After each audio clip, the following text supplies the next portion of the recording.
Washing gonna find Bolu, but does get hit markers by Jez.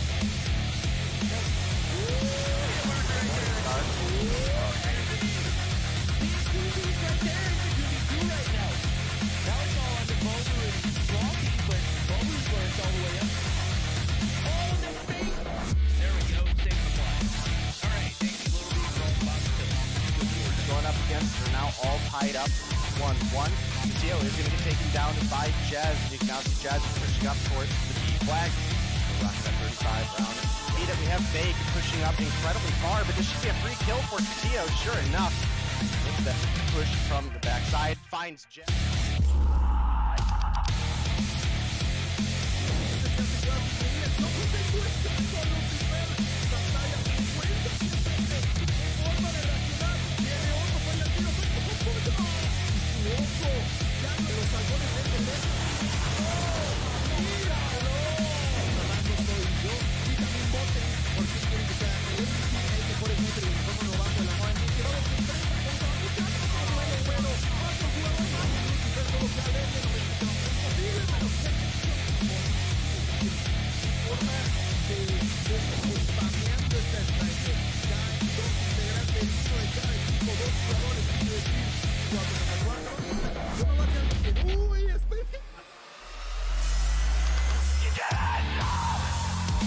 Licença, Tocinha! Pofo! Botão no cofrinho do Limpes! Pofo pra cima do Delzinho! Double pofo do craque! Faz clipe aí, meu chat! Você tá no YouTube, faz o clipe da jogada! Tomara tá! Um som smoke. Vou cravar cima, crava esquerda, crava esquerda. Tem um, só tem A. Vai ter mais um. Aí tem que botar essa. Pode ver agora, calma, segura. observando com... Nossa!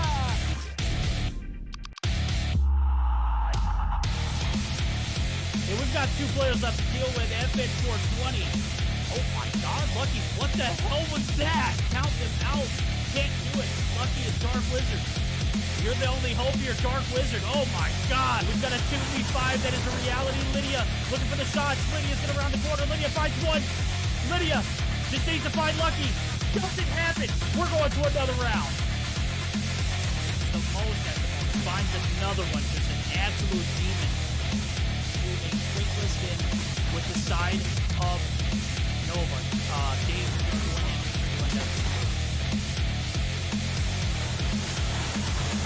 People see, there is one A, there is one A, there is one A, there is one A now, there is one A now.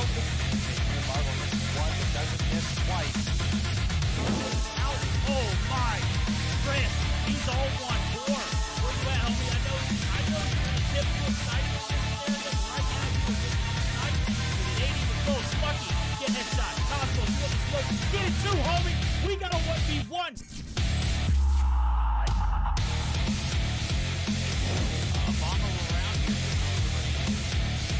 Oh my goodness, Iona!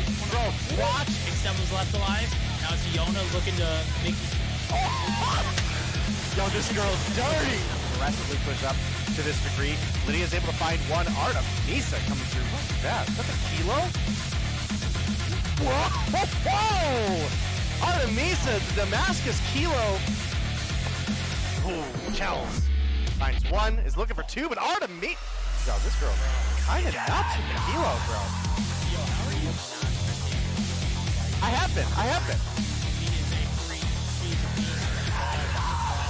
Found herself on that Sparrow shot, but the Angels do maintain this P3. Oh, Brigstock!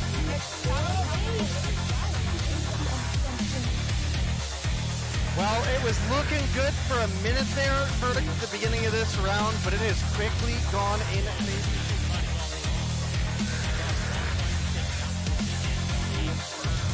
I think you're right on the money. The arrow can push that up, finds two in the feed to start things off. Those double kills are worth a ton of points, let alone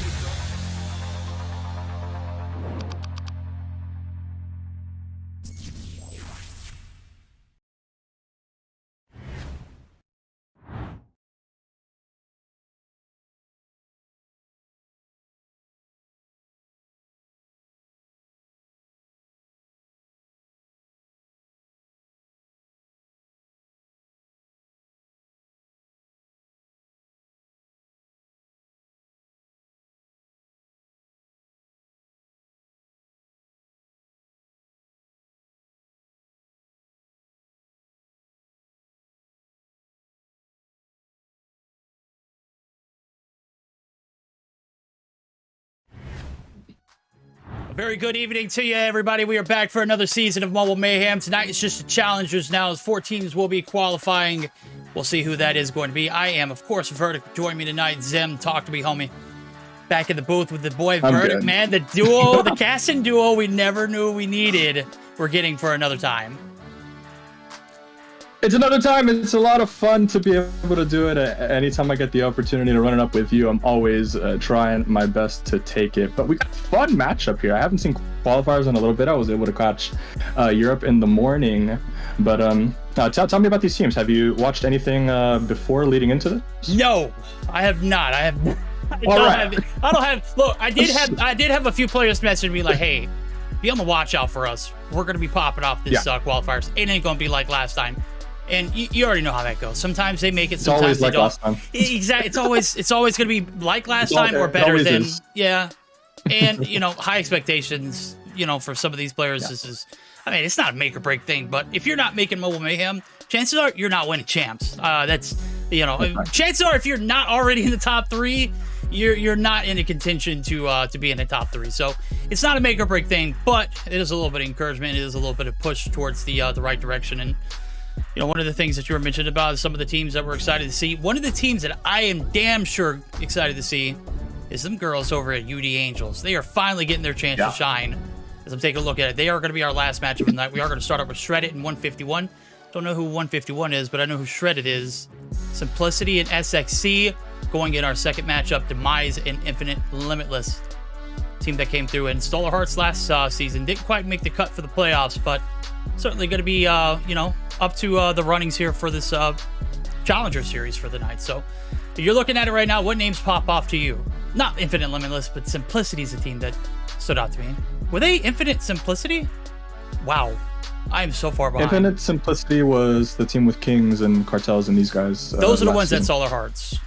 That's them. Yes. No. Well, they're a different team. They've got a challenger.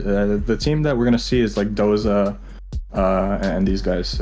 They're up and coming. I know them. They're up and coming tier 2 guys. So a different team for sure. Same organization though. All right. So different team. Different scenario. What matchup are you looking at the most to impress you? Well, I mean, I've got friends on this team, Nerdy and Legacy.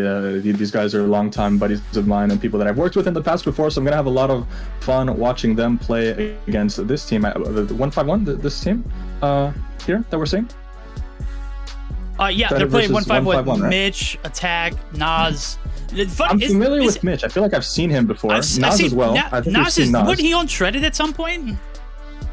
I think so. He was a sniper guy. Yeah, I remember.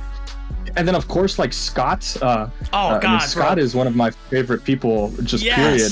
The guy can throw javelins. The guy can throw hands in CODM. He could grow a hell of a mustache too. My guy's a national freaking treasure. Yeah. I need to get that picture off of Twitter that I posted and just make it into an emoji. That one just absolutely stole my heart. Seeing that picture, I'm like, damn, Scott, I'll never look at you any differently from this day forward. Scott is literally our beating heart right now, man. I can't wait to see him play. You do it all. As you said, he's played baseball in that video that I was watching. Obviously, that didn't work out, but he's multi-talented. Here it is in games, too. So, super excited about that one. That was actually going to be our first matchup of the night. So, we'll take a look at best 3 right around the corner. We are going to be starting this puppy up. Standoff, Hardpoint, followed by a Search and Destroy on Raid. Summit, Control if it does go the distance. What are you thinking about these maps, Zim? I'm liking the series. I remember I was chatting a little bit with Nerdy before, and I was actually very pleased to see that Challengers this time around was actually doing a drafted series versus pre-made ones. So these teams did actually select this one. We're gonna actually see Shredded B Team 2 for some reason. 151 selects Summit as their control pick. And that's where we're going to see Shredded have this defensive side on the Summit. But really good maps 1 and 2. We'll see if it gets to a game 3. I wouldn't expect it to. I think that this is probably going to be one of the favorite teams for me personally to get into the league. They've been doing really well in Challengers. They've got guys who have been there before, and this one shouldn't go to the third one. But if it does, Shredded has that very, very great advantage on that defensive-sided map right there. But nevertheless, I mean, just one more person here I think we have to name. Justabout, I don't know how long you've been around, but Justabout used to be in the league. He won a Rookie of the Split like convincingly a while ago when he was like 16 or something like that. I think he's freshly 18 now, so he's actually able to compete. And if I'm not mistaken as well, I'm not 100% positive on this, but I think he may have won a league MVP as well back during the time around when Main Mike and these guys were running around terrorizing Mobile Mayhem. So Justabout used to be very, very, very good sometime around 2021, like in that QXR meta, and I'm really, really happy to see him again. But should be a great series. No, I think he did play last season, and I got a message from Boss like, I don't know, midway through, and he had just ranted and raved about Justabout being like the next up and coming player. The kid is talented. The kid is talented. Yeah. I didn't see enough of him last season to. I wouldn't say necessarily not be impressed, but do you think the talent around him has gotten significantly better, and he just kind of, he might have been great at one time, but he never really progressed to be anything better than that? Or do you think that's going to be? My understanding is that he stopped playing because he wasn't old enough, but now he is. Yeah, he was like running around for a while playing Wild Rift around the time that I was playing Wild Rift. So he's back. He's better, hopefully. And this time around, he's got a really nice group of guys that are veteran and that are also up and coming. I think Nerdy, when I was working with Seminole for a little bit, we would ask Nerdy to fill in for that main AR position. And quite honestly, he's a guy that's working very hard right now. And I was very, very nicely impressed with where he kind of was when he was playing against some of the top guys in the region and in the LATAM region as well. So, I mean, my early, if I'm just starting and looking at it, Nerdy could end up being a top 5, top 6 period main AR in the season. I give him that kind of like, I think that he's really, really growing into that. And of course, Scott on that flex is really, really solid. And then you're in challengers. You kind of compare that as well too. It's like, I think they'll go in the league and they'll be really good. And in challengers, it shouldn't even be a competition. But regardless, we're starting on the Hardpoint standoff. We're going to get right into it. We've got red side for the side of Shredded and 151 on that blue weak side defense. I'm taking Shredded here, but let's see how the game breaks out. All right, predictions are in. They're bold as hell. Nerdy being a top. You said top 3 AR? Top 5, top 6. Tops. Okay, but he ain't numbers 1 through 4 though, right? Hell no. I know it takes a lot for you to say something great about Nerdy, obviously. He's got to prove himself here as they got to make it through the cut. Now, Scott opened up the first two players on the hill for the side of 151, and they are trying to down it. Mitch, though, last player alive. Still nobody there to contest. iPhone through the bottom side, shuts him down. There goes the cute little animation there for the Mythic or the Legendary. Nonetheless, it's the hill that's going to be broke, so I said cute little. Chat, don't roast me too hard. We're in challengers, for Christ's sakes. I'm trying to be a little creative, but at the same time, I'm not trying to break the bank. It's really clean right now, like you said. The waves are really solidified right now for the side of Shredded. Nerdy's really nicely stationed right there over the middle of the map. He's going to get another kill right here, too. And again, that full team wave is going to spawn blue. Shredded deals with it really nicely, and they're shifting really nicely as well for the P2 transition. A full back alley rotation is going to come out in 30 seconds on a P1. If 5 wins this gunfight, it's a little bit more, but he's not going to. And just a couple more kills might shake out before the transition actually solidifies itself. A couple more now for the side of 151. Early kills for P2, but Shredded's got the man advantage right now and the transition advantage from the positioning. We've got iPhone working on the middle of the map right here. He's going to slide and pick up a kill here. He's working on that overclock. And early time now on P2 working for 151. Oh, Wallbane's trying to come through for Nerdy, rather. Wally, Jesus. 3 in the feed, though. Stacking them up, boys. Legacy trying to get the break through the bottom side. 30. Walks right past the player. Just spot there to clean up another, and that's going to be the clean break. 15 seconds in. Plenty of time to capitalize on, and look at those spawns. They are all across the board. Scott holding off one threshold. Can't pass through farm without going through him. Pay the man. He's got a mustache made of gold, and those shots that are even better. Holy hell. My guy is frying. As we see, 25 seconds still left on the hill. Still a little bit of time to scrap for. Hell no, they cut their losses. They lick their wounds. They head for the top blue site now where P3 is going to be held. A little bit of an early setup. Got spoiled last time. How much longer can they continue to do this? I think they go a while. They were able to break that P2 really easily when 151 was set up. I don't see that this would be a problem on the other side. We'll actually have to pay attention to Nerdy because his positioning will be key. If they're able to get a couple kills and set up this tractor side, we'll actually see these kills as they push up through the blue, spawn up in that alley. We're going to have Scott come across and stack on that straight now. Just a couple kills here with the smokes will entry.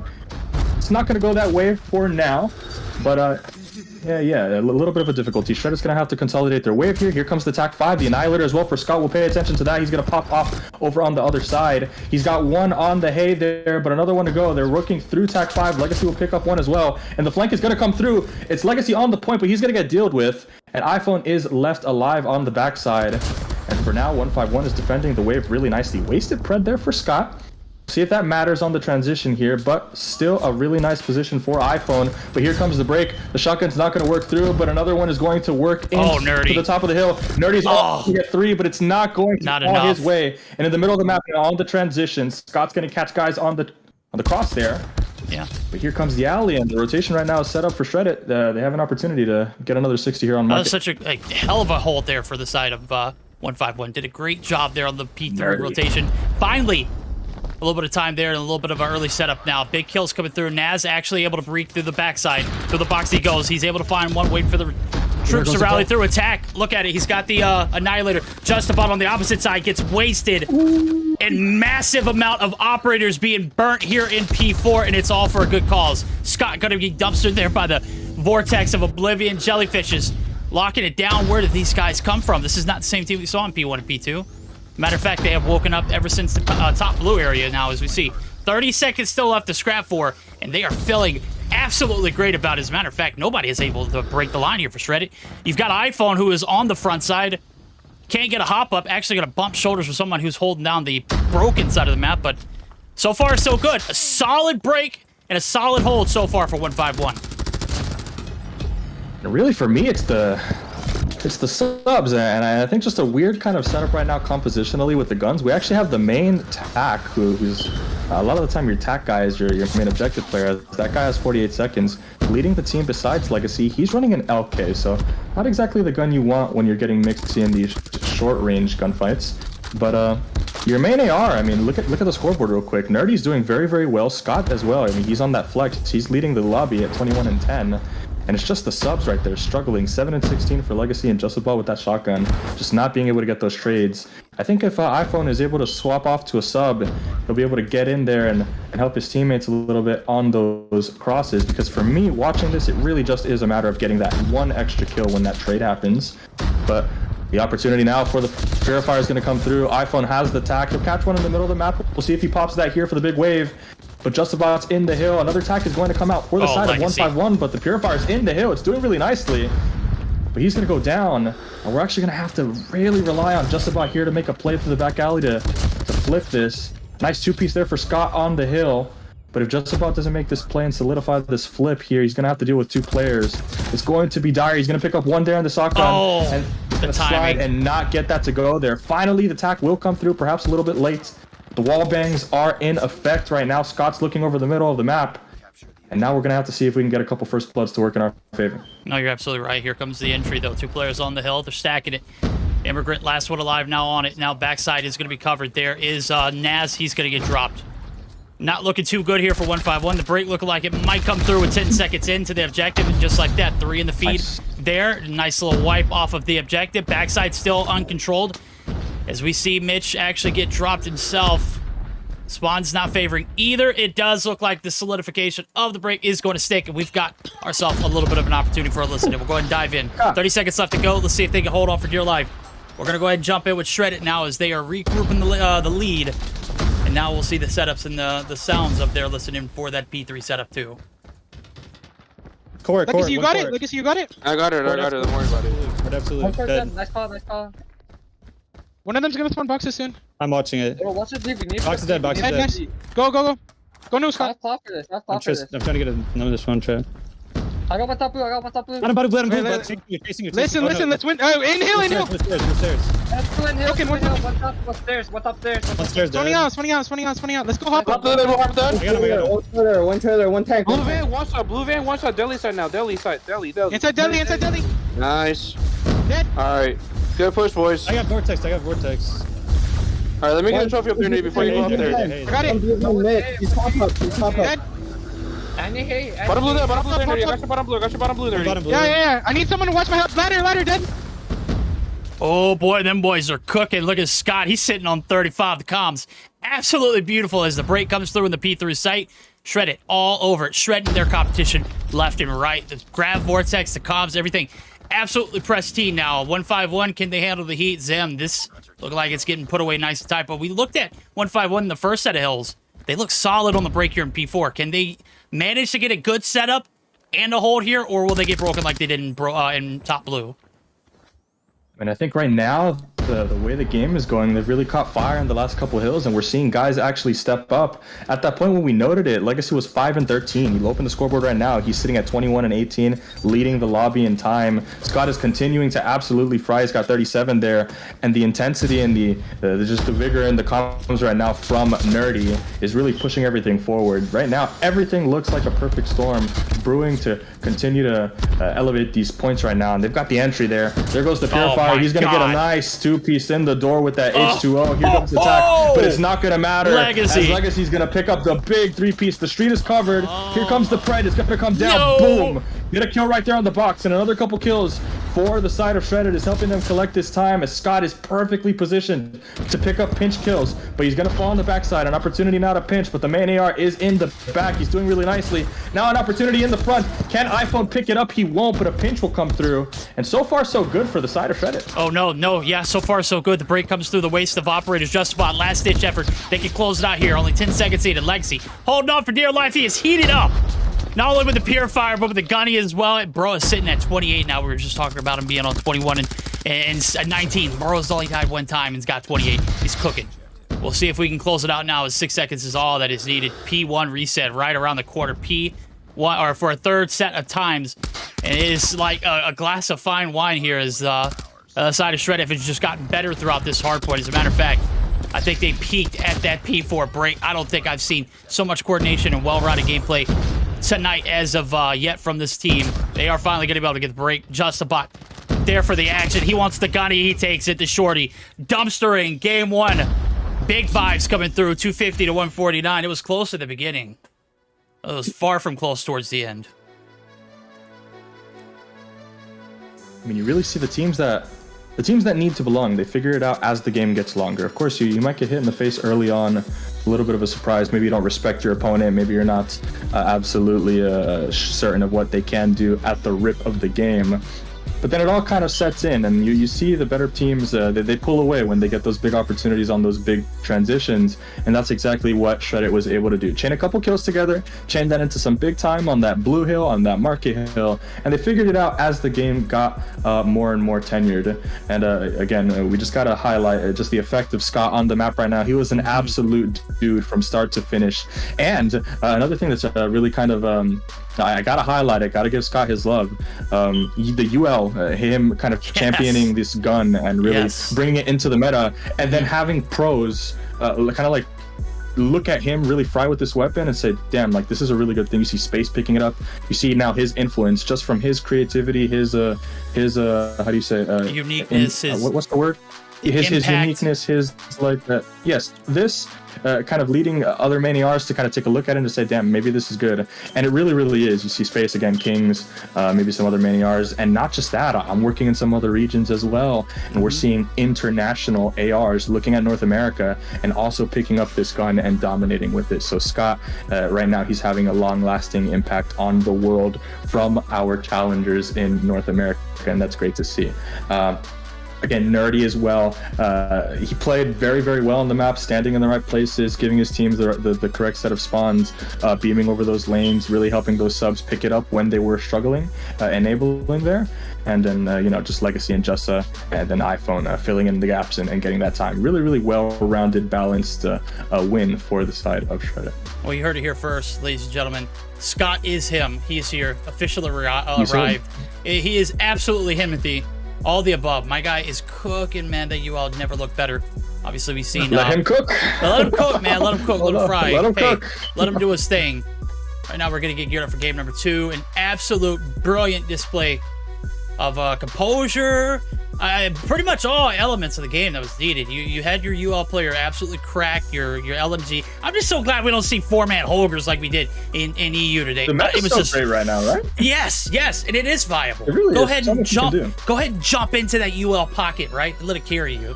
Okay, you don't have to rely on the Holger for 3 years in a row, man. 2 years in a row. Do something different. Be unique. Be Scott. Yeah. Scott's a trendsetter, okay? We'll let the man cook. We'll let him shine. We'll let him do what he does best. We are getting geared up for it. I am back in full effect. I had to restart the emulator after that one. Mans was so cracked, he made my emulator crash after the after the stats popped up. Okay, so we're going into an S&D on raid. Shredded has the benefit of being on the defensive side, it appears. Is this correct? Because they had good side. They had good side on the... Oh no, 151 selected red. Interesting. Okay. Okay, so they want second half defense. Oh, well, I mean that makes sense. I guess that's fine.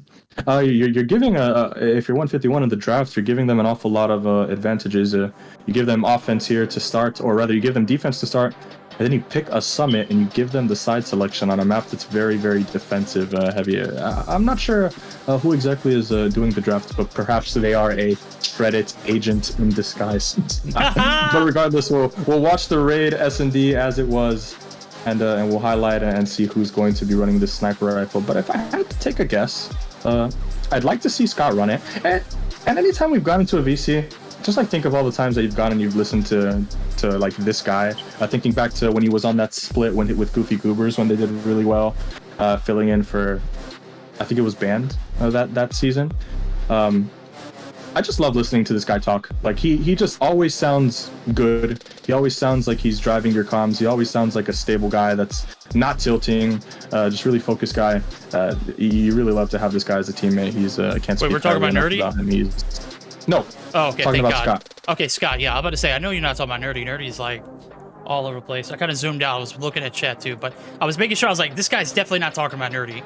Okay, who is he talking about? I need to figure it out. We're talking about Scott. All right, Scott. He's the man of reason. And yes, I am wearing an affiliate jersey.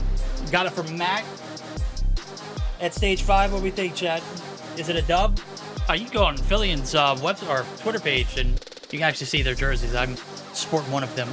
But yeah, they've got plenty of picture footage from the DreamHack event that they were just competing in, and I believe they are still trying to get a Modern Warfare team filled. So completely different element. They went from mobile gaming to PC gaming, and they have done surprisingly well. So looking to see, yes, them. Yeah, great for them. See a Mac in person, absolute legend. He's a nice guy, that guy. Oh, he's I've only ever had like very kind, very respectful interactions with that guy. He's very nice. I hated when Affiliate left the EU scene. It was like a pit or a piece of my heart was just like taken away. It was like EU. When I first started, was not the team. No, the organization. they lost nothing. That's the team that you know. Exactly. They were not very good on that summit. No. I'm talking about Well, I mean, that wasn't really Affiliate. That was, man, my game crashed again. Well, thank God we'll be sent back to the lobby. The game ended. As soon as I got back in the lobby, I don't know. Somebody's glitch caused my glitch to happen. Nice. But no, definitely two bodies on a screen is crazy. Bunny, I am literally going to ball you up and throw you in the trash can next time we see you. With one hand. I don't even need to use two. Right? I'm not tolerating disrespect. I'm not tolerating this kind of disrespect in my chat, Bunny. Get out of here. Get out of here. Unbound Bunny. All right, Bunny. Choose your next words carefully. There you go. Wow. But no, the Affiliate I was referring to was the Jim, the Toby, the OG. Yes. Old Affiliate. My God, Jim Affiliate time was like, bro was a demon. Shout out Jim. That's what Europe needs. Yes, man. We need another Jim. Europe needs Jim to come back. Yeah, they do. No, we don't need another Jim. We need Jim. Please not another one. He's not the same, bro. He's not the same. No. It's not the same. It's been a while. It's been a while since Jim was Jim. It's been a while. Since 2021, Jim hasn't been Jim. It saddens me, man. EU hasn't been very much after that. I say that, and the scene itself is stagnant. You don't have tournaments, man. Like those teams are fun to watch. They just need events. I picked up a few this month, so hopefully, yeah. Man, we need a major event. We need something like, I mean, how many? We got 4. Two really, two battle or two multiplayer COD Mobile series, rivalry series that we got last year. But they need to make. And they were terrible. Master. Yeah, I mean they weren't bad, but the first one was great. Man, the second one was an all-star event. It wasn't really an event like that. You see, I don't get that. Like, why? I don't understand. Like, if you're gonna do a multiplayer event, why are these all-star events very strange? For me, it's like, people. I mean, they do all kinds of crazy things for Garena. Garena does, I mean, just a lot. I wish we had. I already made it official. I'm moving to the Chinese. Have you seen the Chinese league? They do like a 1v1 tournament, and it's like a super 1v1 tournament. It's crazy. No, I haven't seen it. They do. Damn, it's so basically in China, before two teams play, they don't flip a coin for sides or anything. They just I they heard tell about each that. team, I haven't "Alright, seen it though. who's your champion?" Yeah. And they just make them go brawl it out in a 1v1, and whoever That's what we wins need. gets to choose. I'm like, That's dude, what we need. so cool. That's exactly like, what we need, man. like, what? Who doesn't want to be a part of that? Who doesn't want to root for their team via one player? Straight up send your gladiator in the arena. Go get me the side. We need defense on control. All right, Tech. I need you to win this 1v1. Please. But anyway, we got the offensive side here starting for the Raid S&D. We're going to see a B hit early on. Interesting. A lot of teams tend to go for that pool early on, but we'll see what the utility is able to pop off. We've got a really aggressive start here for Just About. He's going to fly through the driveway, potentially punished, but not. He's going to see a guy top red. A couple shots will come through. He's one shot. Oh my god, the beams. The iPhone's on the other side. He's got the Fennec. He's up there, and he's ready to trade. Justin's not going to move. He knows his back is very, very nicely secured. He's going to see a kill on the driveway, but not going to be able to pick him up, and Nas will pick it. iPhone's in a really tough position now. He's a route to be surprised by these people in the bottom red. He's going to need some support from his teammates, but Nerdy's looking over the right. He's going to pick up a kill. Now Legacy in the middle of the map with this Deagle might be able to pick up a player, and Scott on the prowl on the backside too as a kill falls forward on the B site. But keep an eye on Scott. He's got that LK. They don't know he's there yet. Up until now, Immigrant will pick him up. At Legacy with this sniper in a 1 versus 4 position. Strange round. Look, it was all out chaos at the beginning. All out chaos in the first round. Okay, Legacy lines him up. First one's dusted. There we go. Let's see if he can be flawless. He cannot miss a shot here. Wallbang there, not going to land. Almost gets Mitch in a bad position. Right now, he's got to look for the left. Does find the shot. Third. As he's 2 for 3 now. Immigrant right on the opposite side. Let's see if he can get some action as well. The jump shots throw him off a little bit of discord. And the clutch out the windows. Good little run there for the side of Legacy. Ultimately, though. That first shot was crazy. That first shot was wild.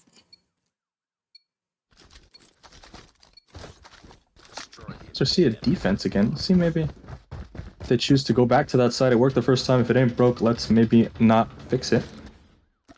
Jellyfish with the bomb again, and a different defensive setup now from the side of Shreddit. We've got a much more spread and much more balanced attack. This time the pool's given up for free, so Shreddit will take it more aggressively as now the lanes begin to kind of get compressed here for the side of 151. They've got the attack in the spawn happening. Soon you're going to be pinched. We have to make an entry now on the front side of things. Jellyfish is going to get one and get taken down, but once again, Scott finds the flank and takes it. He's going to pick up one and now preserve his life, but the bomb is down. Scott will pick up another one right there, and Nerdy convert one as well. It's just now Nas alive with a sniper in the gym. He's got players all around him. A very difficult position, negligible to say the least, and Nerdy will convert that. But so far so good on that round as well. Perhaps we see a switch up here. It appears that Shreddit is finding the holes and really just exploiting them early. We saw that pool flank kind of taken 2 rounds in a row, and this time here the bomb will be shifted to the other side. Oh, there we go. Full side hit. You were saying it. This is bread and butter. This is what we're normally used to see. Oh my god, Scott through the middle of the map. Cut in half. This route has gone. Naz trying to get the refrag. Mitch is able to find one. 3 players left standing on the right side of your screen. They are all trying to get across the map. Mitch able to do the deed as well, but the bomb's left all the way in the middle of the bottom side of the rocks. As we see Naz actually get one and Scott on the transition. So far so good. The 2 for 2 trades. Legacy lurking on the backside too. Let's see if he can find one. I think Naz has the anticipation that someone's already wrapped the rear, but oh, a freebie there is Legacy able to evade the nade shot. Trying to find Naz. There he is. He's right there on the corner, but phone actually going to be there for the trade and to pick up the cleanup. It's cool, calm and collective. 2 rounds in a row there after that first round, which was all out mayhem. The next 2 going to be a little bit more contained in defense. Left standing strong here after 3. So 2-1 lead, still in favor of the side of Shredded.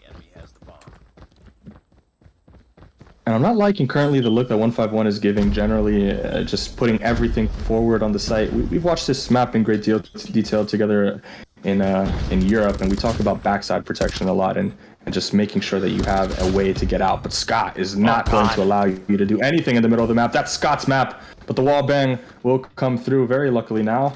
4 is in another engagement here. He's going to spot Legacy. That's the sniper on sniper action. And as well, Justabot is lurking in the Zig area too. Everything coming to a screeching halt here, but Shred It finding the hole again. The pool will be exploited this time by Nerdy. We'll see if they can pick up the flank in time. It looks like they're looking at it. That's going to be an attack here from Nerdy and on to attack A on the red car. Legacy will pick up one on the driveway. And now the Swallow comes through. Can they send the dogs? They got the Zig pressure coming in. The retreat's going to happen in the gym, but Shred It wants it. They could sniff them. They're in there. They smell like Legacy. I don't know, like sweat or whatever in the gym. They're going to get the kill. And Nerdy is going to absolutely make sure that that gets collapsed. And Shred It, they're doing well. They're exploiting the space that they're being found, or rather that they're finding. 151 is not really, plugging these holes.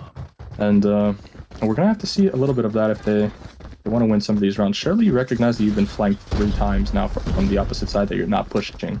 But here comes the full-on site hit now onto the B. It's going to be Legacy. First blooded on the site. He had absolutely no chance. Scott's in the middle there. He's taking an engagement, but won't be able to convert a kill. For the first time this game, a bomb will be planted. There we go. Need to adjust here. This is the last chance to do it right now. You steal this one in the next one, you've got a tie game rolling into the flip, and you said you wanted to play defense for the second half. This might be it. 35 seconds on the clock now. Hit must come here. Just about on the front line. Getting some shots, trying to steal the attention. Fault on the backside.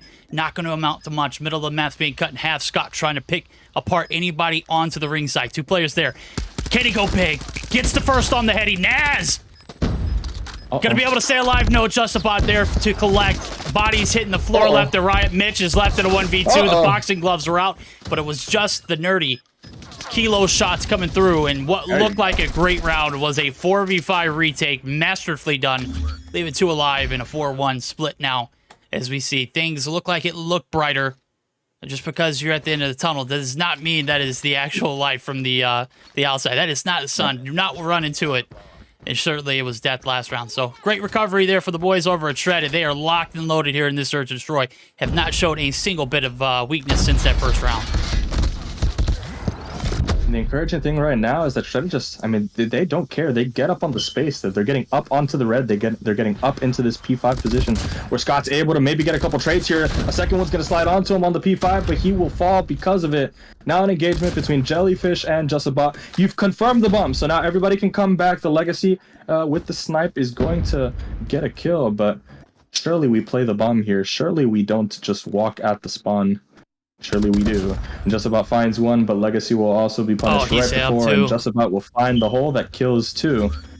Taking a look at that one right there, Scott found a really nice timing to get into a cheeky spot P5 before it kind of got swung. No, and look, on both ends, it was a great first blood, but there was someone there to get the trade. They didn't actually shit the bed on the gunfight, which was massively important. Obviously, it didn't matter at the end of the map, or end of that round. It still went in favor of Shred It. They are having their way. Certainly, we're not playing the bomb, right? No, we're being aggressive. They want the blood. They smelt it. Attack. Gonna be shut down the A side. Hit 3 down instantly. Not a single trade in sight. Phone's there for the flank. That is it. And Nerdy on an island by himself now as he's got to hold down the fort. Phone able to find one in the middle of the map.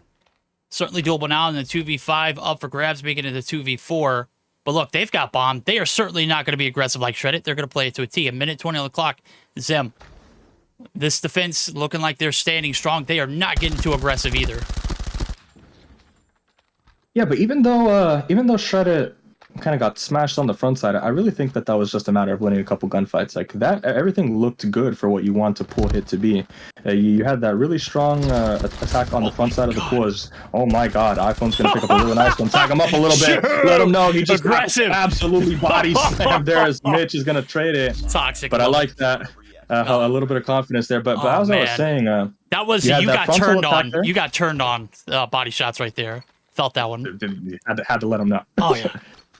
But there, you saw that hit. You had frontal pressure there on the pool. You had that Godheady protection looking over the middle of the map and also looking over the flank side. And then you were able to plug that flank so that if anybody did come from that ring, it was going to be managed quite nicely. So I like the structure of that push. Just got to win a couple gunfights if you're Shred It.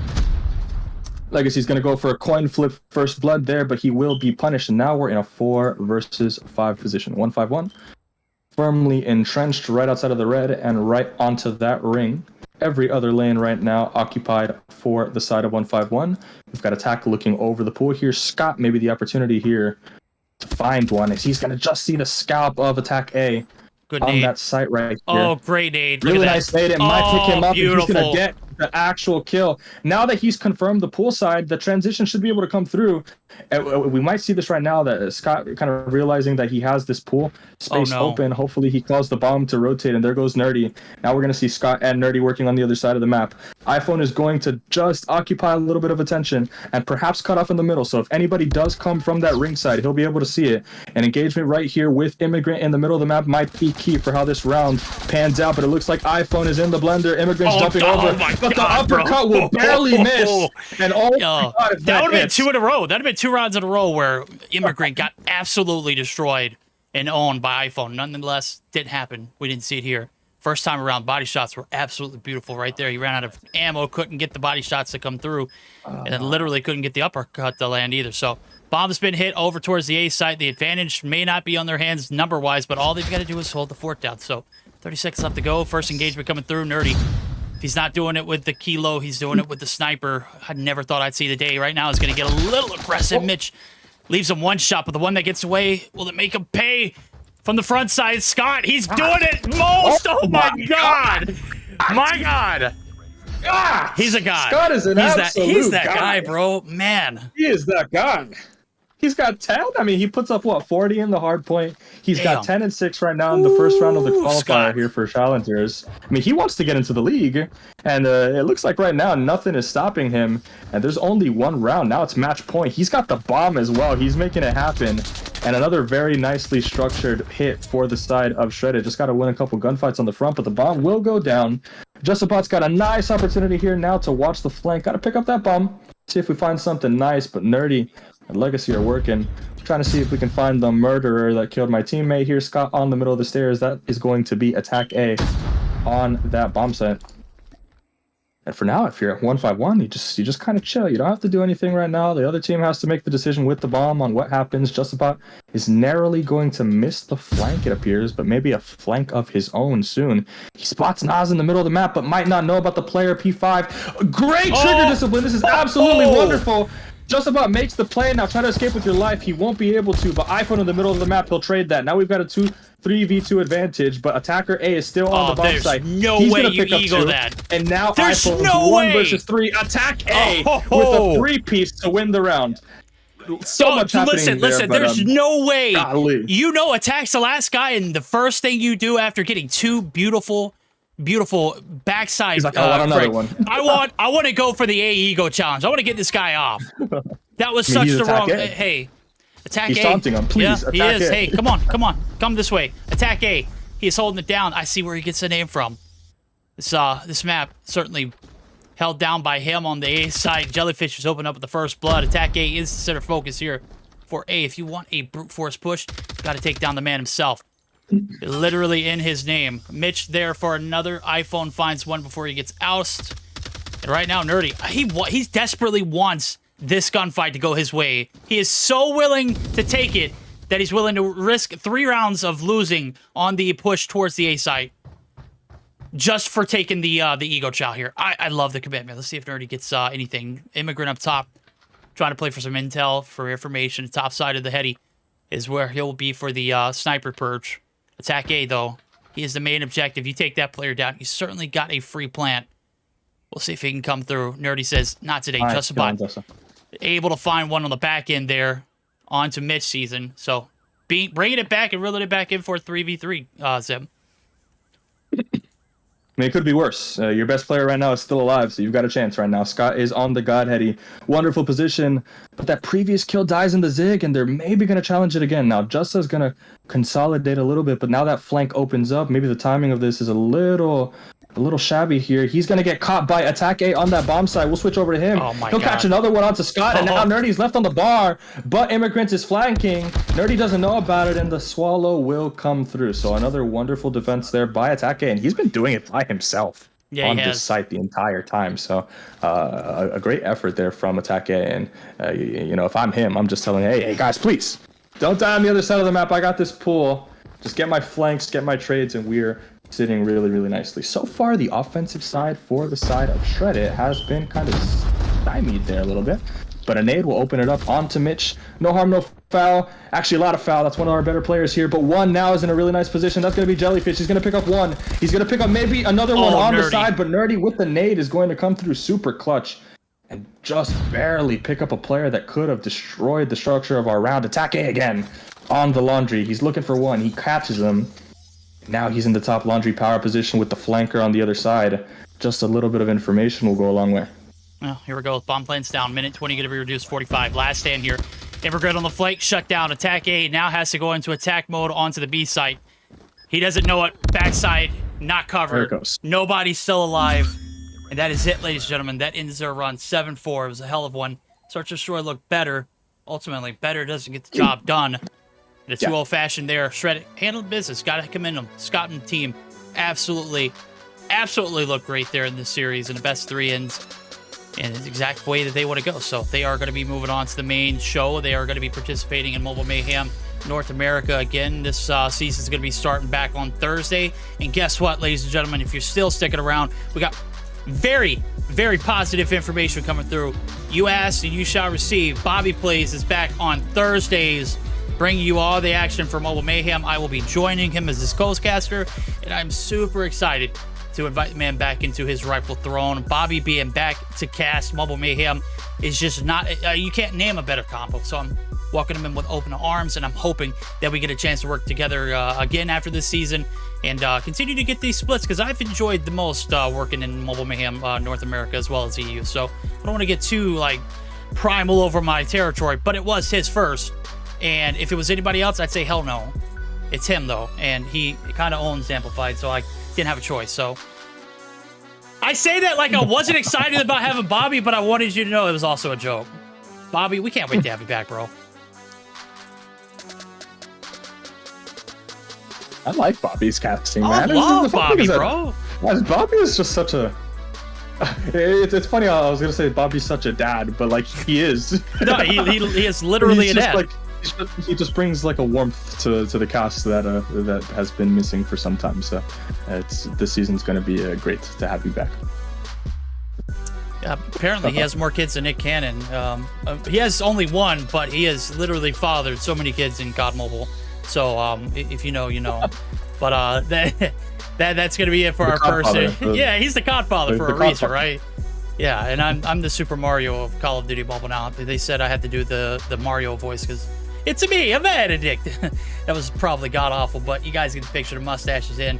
It's here to play as well. So we're going to get geared up for our second series. So long, or so farewell to 151. Hello to Shred It. They are going to be your first team making it through and making the cut for the regular season. We're going to get geared up for our second series, which is right around the corner. But before we do so, we are going to take a minute to hear a word from our sponsor. So we're going to hear a word from Grilla and Call of Duty Mobile. Wouldn't be here without them. So we'll be right back after this in a short little intermission.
can they continue to be held? A little bit of an early setup. Got spoiled last time. How much longer can they continue to do this?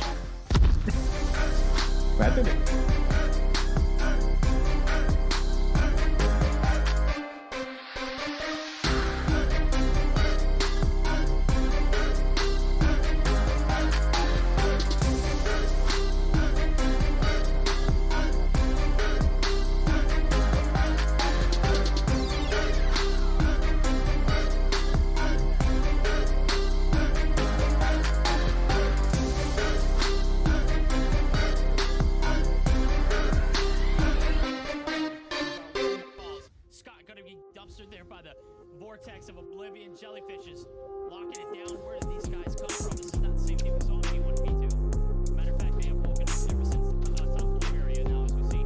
30 seconds still left to scrap for. They are feeling absolutely great about it. As a matter of fact, nobody is able to break the line here from Shredded. You've got iPhone who is already inside and can't get a hop up. Actually got a bump shoulder from someone who's holding down the broken side of the map. But so far, so good. A solid break and a solid hold so far from 151.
The advantage may not be on their hands number-wise, but all they've got to do is hold the fort down. So 30 seconds left to go. First engagement coming through. Nerdy. If he's not doing it with the kilo, he's doing it with the sniper. I never thought I'd see the day. Right now, it's going to get a little aggressive. Mitch leaves him one shot, but the one that gets away, will it make him pay from the front side? All right, everybody. What is the word? Proprietary information? No, it's not proprietary. It's information that is absolutely needed. Series number 1, not over with just yet. Shredded did not get away with that fast one they pulled on us. That's right. They had a banned attached item. It was a legendary smoke that was, per the rules, banned, I believe, yesterday in the announcements page, but was reconfirmed with the players after, you know, admin spoke to them today. So we are not done with series number 1. Shredded has not made their way onto the main stage as of yet. They have not got their ticket to the show. And Zim, as a coach, as someone who, you know, when it matters the most, this one could be done. How big is something like this? This is where you dangle that person over a balcony and you threaten to end their life. I'm just kidding. No, but yeah, this is actually terrible. Obviously now you're forced to play a map that you shouldn't have played at all, and it would be a tragic happening if they were to lose this control based on you know, the inconvenience of having to play it. So we'll see, but luckily for Shredded, even though they were the team that DQ'd, the other team did select this map and they got to choose the side, so they will have defense on an incredibly defensive-sided control map. So if nothing else, there is an advantage here, and perhaps they just get another opportunity to flex their guns a little bit, but all is well.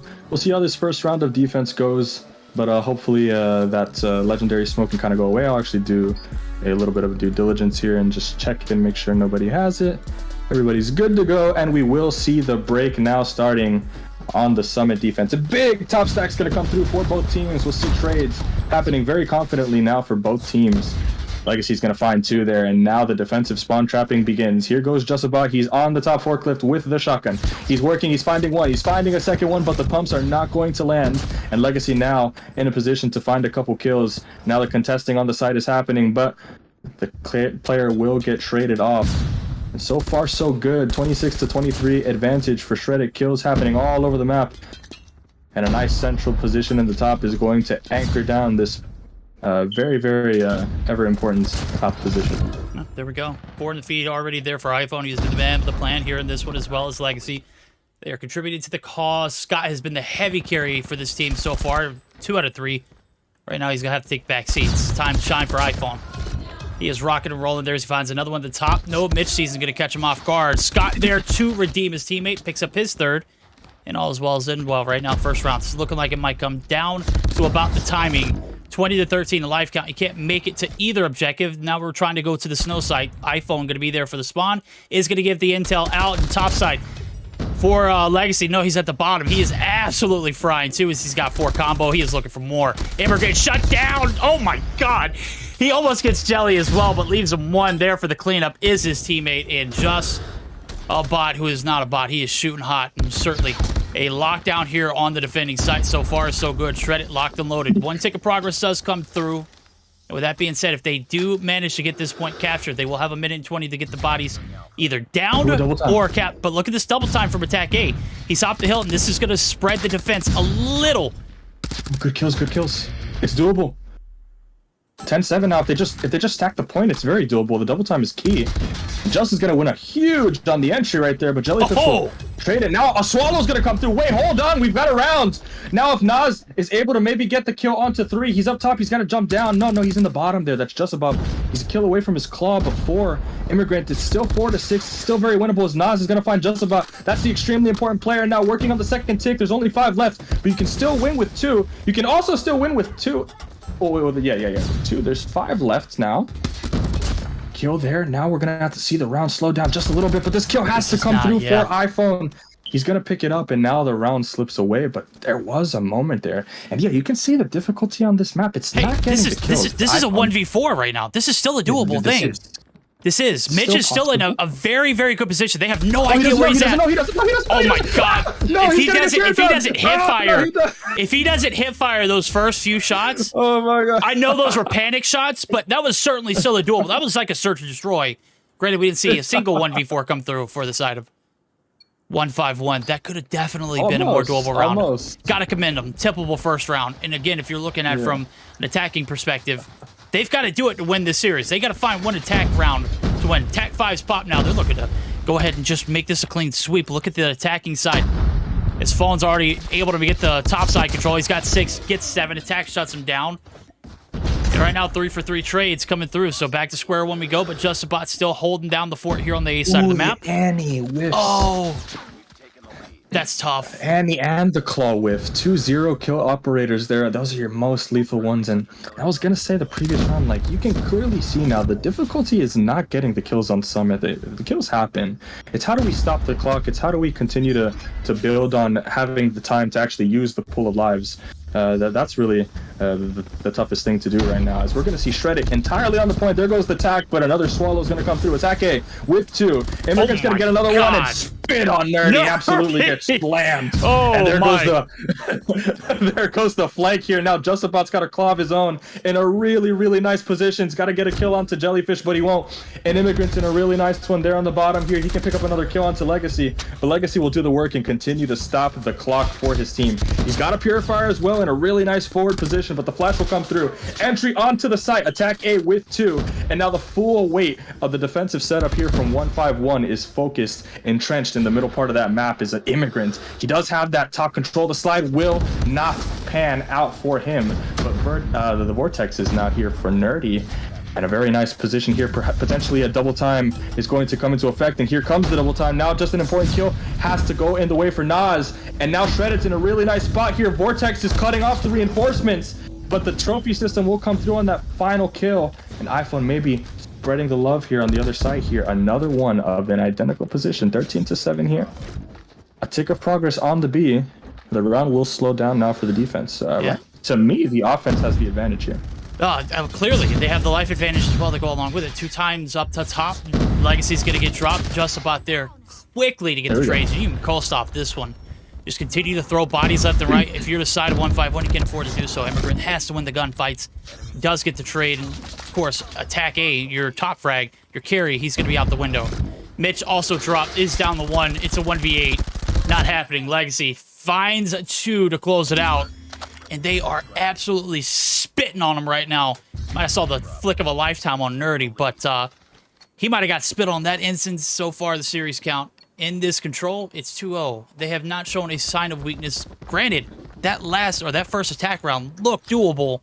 They didn't get the job done. Now, a bit of peril. We're going to go ahead and dive in. Last hit here for the side of 151. Let's see if they can get the job done and extend this one. One top there, but Immigrant pick him. You got me one. Is top. You push now. Top. You push now. Top. I got predated, bro. Oh, Get top one, get top one. Slow. One is slow. Bro, he's not slow. There's 2. They have attack. They have attack. Bro, the attack is in front. See that one. I got one. He's on the team. One more container. There's one container by score. Containers. Finish that. One more container. One more fork. I need help. Push up. Watch the drone. He's in our spawn, bro. Forklift. There's one slow. Dumb as hell, bro. Slow. Forklift. Hey, one bottom. Forklift, bro. They're spawn trapping. Don't push out. This whole one. Hold this one. You got 20 seconds. All right, pivotal information right there. Don't push out hold spawns right now. I don't know if you've had time to do that. Obviously, you heard the call out there. The last little bit of information I heard was, we got 20 seconds. You got to lock and load. Big grab Vortex there for Jelly. He's going to be able to clear 1 out, but it's just enough to get the job done on stepping on the hill, and that's about it. 4 bodies left, 20-4. This one is all over with. Zim, I'm not a fan of calling it before it's done, but, I mean, there's one man standing, and now it's done. Okay. Yeah. No fat lady needed to sing there, though. No, I mean, this one was done in the draft. Like, you don't pick a control that is defensive sided when your team won. that's actually stupid because all of the controls are defensive sided. But rather, you pick a map rather that you can play on offense kind of comfortably. So you try to target things like raid, you try to target things like slums, like standoff. These kinds of maps where you can do things and the defensive side is not so apparently strong.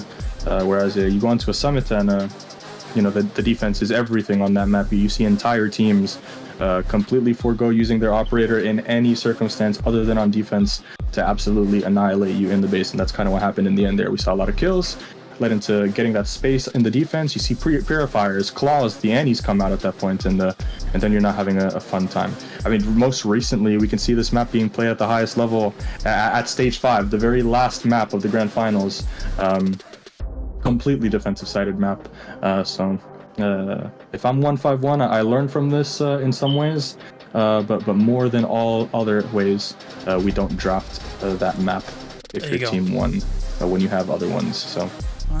We'll see. I don't know what the bans were, but surely there were better selections.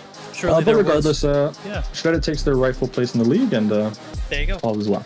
Yeah, DQ, Bar, that flawless performance from them. They did it in the control too. So beat them on 3 game fronts. Obviously, they're going to book their ticket to the show. We will see them on Thursday, I believe, as they're going to be making their way into the regular main season. So we're going to get geared up for our second series. Finally, after an hour into the broadcast, we're finally getting this one done and dusted. Not necessarily needed a game 3, but we needed a game 3, and we got it. So we're going to get geared up for that. We're going to take a short intermission. We shall return with our next one, which is going to be Simplicity.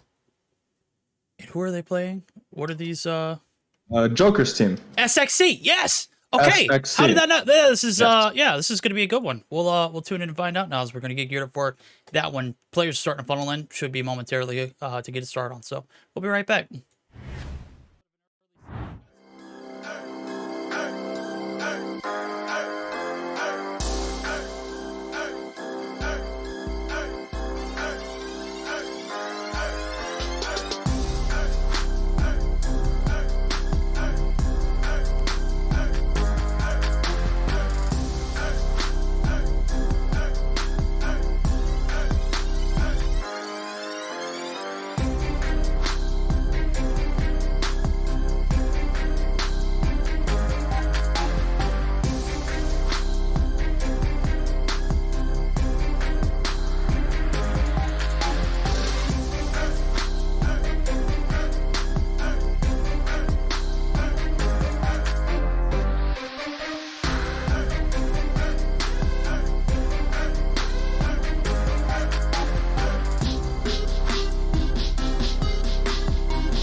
Alrighty, ladies and gentlemen, we're back at it. It is series number 2 right around the corner. About to start it up.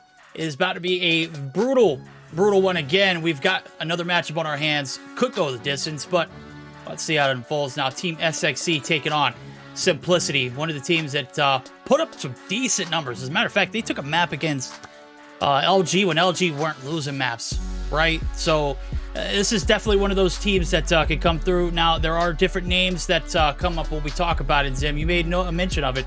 This team is pretty feisty, aren't they? Yeah, they're good. They've taken several maps off of LG in the last couple days, so certainly SXC will not be a very tall mountain for them to climb, if one at all. But you never know. Sometimes we find really crazy stuff in challengers, and quite honestly, if you're a challenger team like this, I mean, you go through qualifiers, you get to challengers, so like getting through qualifiers in and of itself is a success. And then just to be able to play against a team like this that surely will make themselves, firmly, nicely positioned in the league when the season is in place, having a good series where you just don't look bad against a team like this can kind of go a long way for your future development as you go into stage 3 and surely future roster changes. So right now, if I'm on SXC, this is a campaign to play my best, look my best. You get to test your mettle against a really, really strong team that's doing very, very well against some of the best teams in North America and see where you stand. But right now, we're taking a look at the actual series itself, and we're going to be finding ourselves looking at a standoff hardpoint against Simplicity on that red side. So the good team has the good side, and S&D on Summit, and a control raid. So a very interesting series, one that's very familiar to everybody. Everybody's played control raid plenty. Everybody's been playing standoff for years. The S&D on Summit's a little kind of cheesy, so both teams kind of have the same opportunities there. We do see S&D kind of be the mode that some of these challenger teams can actually steal, and I mean, from here, we'll just kind of watch the series play out. Let's see how it plays out now. This is bread and butter maps. These are old classics. They're bangers. Certainly, again, not a lot of high hopes for this SXC team, but hey, whatever you could do to kind of put yourself out there and get a learning experience, more than likely. We're not trying to be biased. We're just trying to be real. The side of Simplicity, they have been known to take maps off of the newly found LG roster. They have been known to hang with the best of the best in NA. They are no joke. This roster is consisting of Kings, Awaken, ARF, Pepe, and Shotzi, aka. So I'm not calling him Saiz, bro. I don't care what he says. I'll call him Shorty before I call him anything. I'm definitely just not calling him. What is it? Saiz ass. Yeah, I'm not calling him that, bro. Size ass. Yeah, I'm not calling him all that, bro. That's just too much. Right? I mean, I don't know. Who knows? I met him. He was Shotzi. He's Shotzi from, that day on. I'm not calling him anything else, bro. Okay. All right. Rename if you want. Doesn't matter. And rebrand. You can be this name for the remainder of your gaming days. I would never call you that name. But, yeah, that doesn't matter.'re going to get geared for it. Game number 1 about to start up now as we're starting to see 4 Henry, Skills, Quinn, Jinkatsu, and Excellence. That roster looks pretty solid. Henry is definitely a player that rings a bell. We've seen him before. Yeah, he was on that F4 team. Yeah, I've seen him a lot, actually. That F4 team like a year and a half ago, 2 years, right? Mm-hmm, yeah. Same thing with what was his name on the previous team? Justabot. Yes. They played around the same kind of time. So yeah, this is it. Henry. He's been in the league before for sure. Definitely been in the league before. Skills as well. I think if I'm not mistaken, I'm pretty sure this guy was on XF a long time ago. Yeah, in he 2020. was. Yeah. So he's another guy he's played at the highest level with varying degrees of success. But regardless, he's been on a pro team before. So maybe SXC is not going to be a super easy walkover. I know that they've been working super hard, vying together, scrimming. I'm familiar with this team, so we'll see. All right, we'll see. We're about to get ready to start up. They've got a hard matchup ahead of them. Best 3, they got to pace themselves. Obviously, they cannot afford to start slow. In this one, you will get swallowed whole. Obvious. The Simplicity team has put up the numbers across many notable teams. Well, let's see if SXC can take them down now as we're going to go ahead and jump into it. Game number 1, as we mentioned momentarily ago, it was standoff. So we're going to be heading there for it. We're going to see how it unfolds now as we're getting geared up for it. hard journey to make it to the league. Let's see if SXC has it in him to take Simplicity down, or likewise. Now, as we see, if your objective here for P1, you've got the bad side of the spawns. Are you going for the flip of the spawns first, or are you heading straight for that objective, Zim? I mean, it's a difficult task because, again, this is a team that plays very well. They're one of the best teams right now currently in North America. So you probably are trying to fight for some positioning here. But it looks like the side of Simplicity, they're going to completely forgo the hill and completely try to smash into this tractor wave. And I kind of like this. But to do this, you're going to forego the first blood of the points on the actual hill. In exchange for that, we're going to get very strong positioning over the center of the map with that statue and with that market. Strong presence now, a couple kills has gone over in favor of the side of Simplicity, and it's clean house. The entire enemy team now is spawning blue. This is a forced spawn. Awaken is going up into the deli, making a couple plays happen right there, and Raph on the point, now ready to follow up. So we're going to have to maybe see a little bit of a flip in the alley. That's going to be Quinn. He's got that rotation coming up in Pact, and his team will spawn gas. Can Kings and Co. actually deal with this? Pepe is in position to look for it, but the rotation for the time being is won by the side of SXC. 31 seconds now on P1 for the Team Simplicity. We'll see if we can gather it back a little bit by the time P2 comes around. Look at this. I mean, he's single-handedly picking them apart, piecing.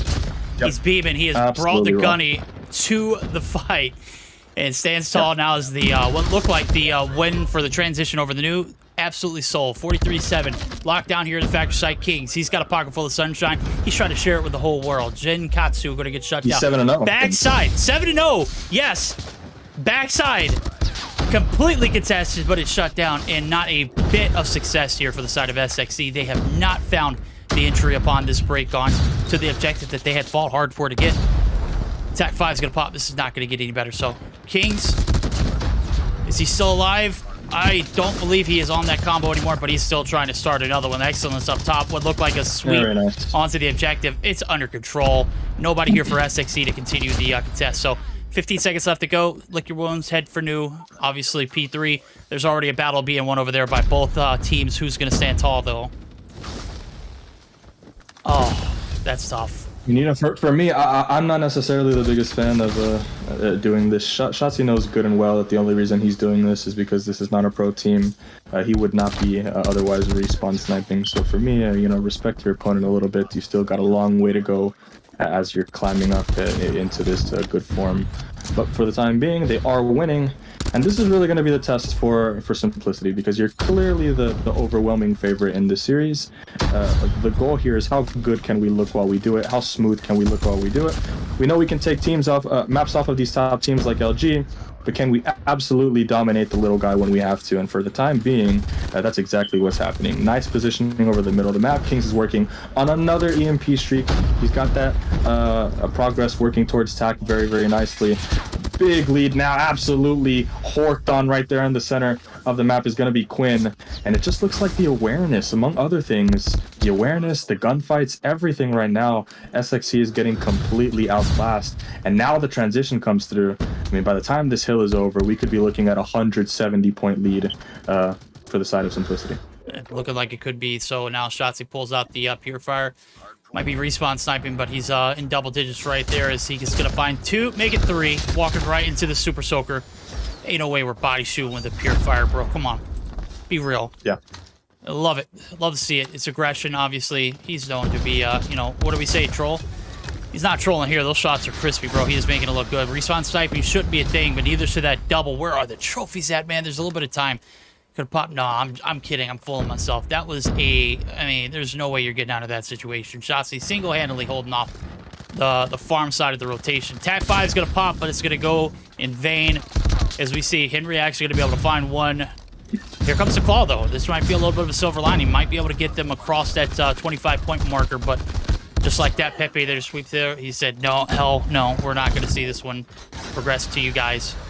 And the break not going to stick. Oh, okay. I almost thought we were about to see Pepe recover from a precision and then absolutely can someone. But that luckily did not happen. So P4 done and dusted. 27 seconds accrued already for the side of, or only for the side of SXC. It is a brutal beatdown.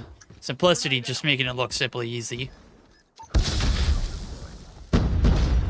I mean, yeah, I mean, you know, if you can, you will, and that's exactly what's kind of going on right now. This is absolutely looking like nothing short of a pub match, not even a ranked match. And, you know, you hate to say this in a qualifier of this magnitude, but these two teams, this is a mismatch. This is a mismatch. So this is the equivalent of a Shaq posting up kindergartners and just absolutely smashing on them in the post there. But right now we got Awaken. Now he's pulling out the ante, and it just looks like a task way too tall on this hardpoint.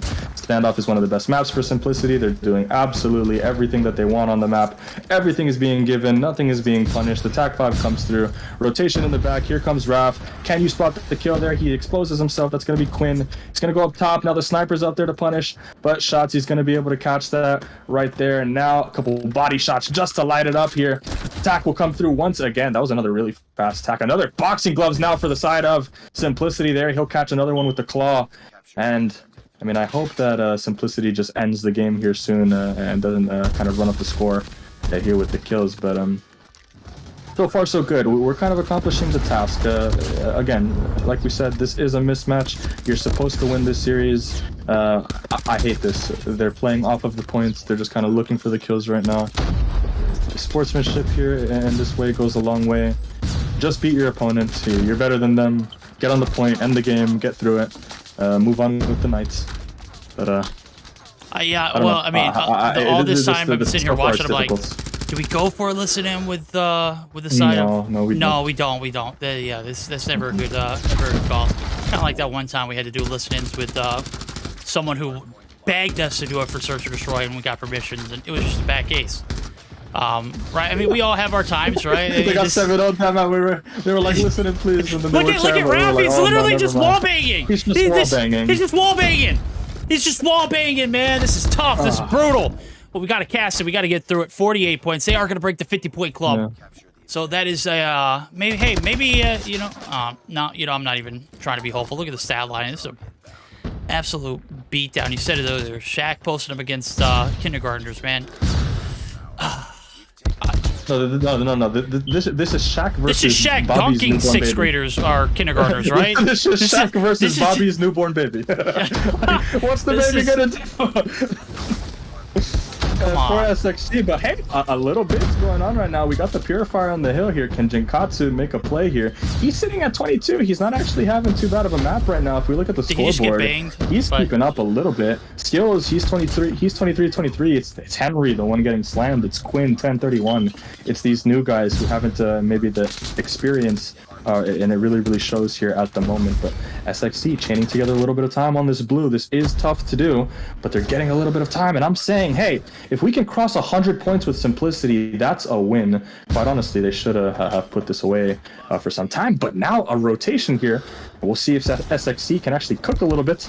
Nice kill there onto Sayaz. He's jumping up, so maybe the indication for you to put the sniper is going to come soon. Here comes Awaken with the Annihilator. Can he hit a shot? No, the Annihilator is going to get caught. And now the solo will come Skills. through. Oh my god, Skills is going to make a turn-on happen here. The TAC 5, thankfully, to the entry.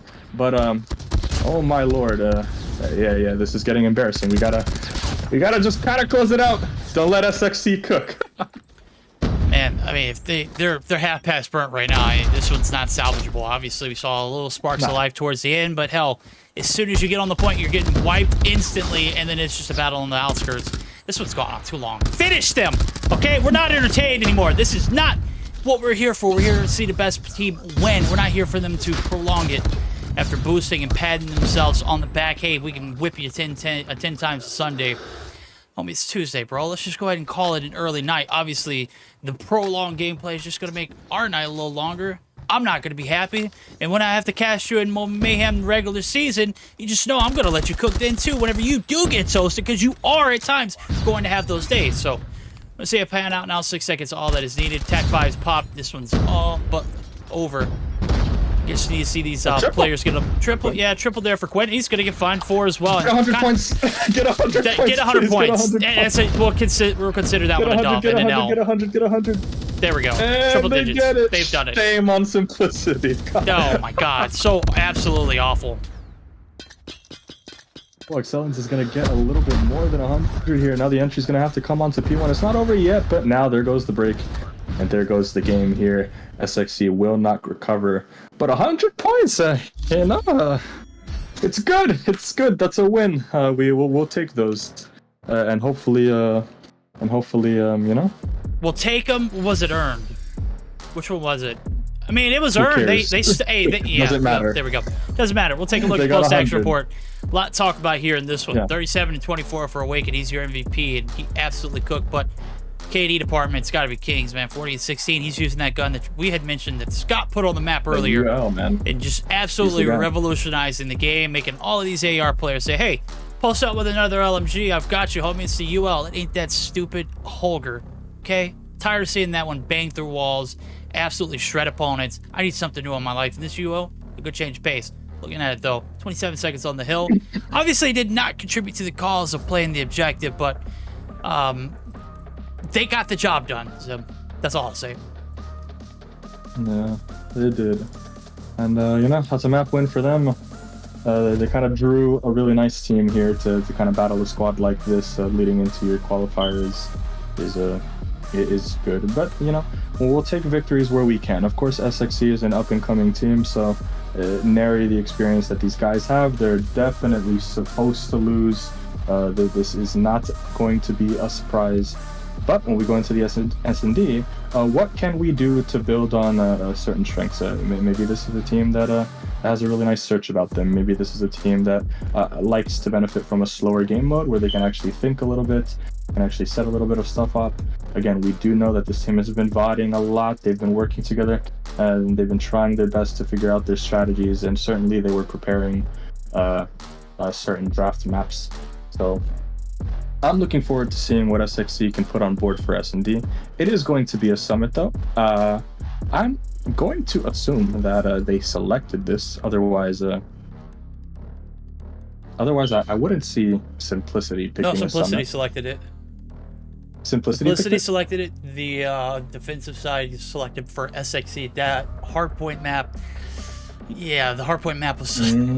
Look, obviously SXC didn't come through with their homework. They know anything that Simplicity team from last year, which is not the same for the last season, which is not the same from last season, obviously, but the core two that stuck was Kings and Awaken. The boys love to play standoff. They had a very, very limited Hardpoint pool, or map pool, and standoff was primarily where they handled business on. You saw it kind of transferred over to this one. Whatever strats came through, I think Kings might be coaching these guys. Hey, this is how we're going to play it. This is what you're going to do. I, on the other hand, am going to post up on Tractor or Statue or anywhere else and crazy off angles and just fry the lobby. And that strategy panned out and worked, and it worked very well. Obviously, they beat them to a pulp, man. Like, do you get up after that one, or you just roll over? You gotta fight, man. This is your only chance. You're either making it to the league or you're not after this one. Obviously, we've had teams drop out, but this ain't EU, bro. Do not drop out like EU does. EU will have at least 2 teams drop out. First 2 weeks in, they get beat to a pulp, and they're just like, tap out. I can't play anymore. Can't do it. Can't have it. I cannot have my mental hurt by high tier 2 players, tier 1. It's just not happening. That's right. I might have insulted EU just a little bit there with some of the teams. You guys didn't catch it. That was a sneak diss, EU. Look, you guys are catching strays, okay? You're not over. Just because we're talking NA does not mean EU is off limits. Yeah. God dang. Typical North American. Typical North American tisk. There we go.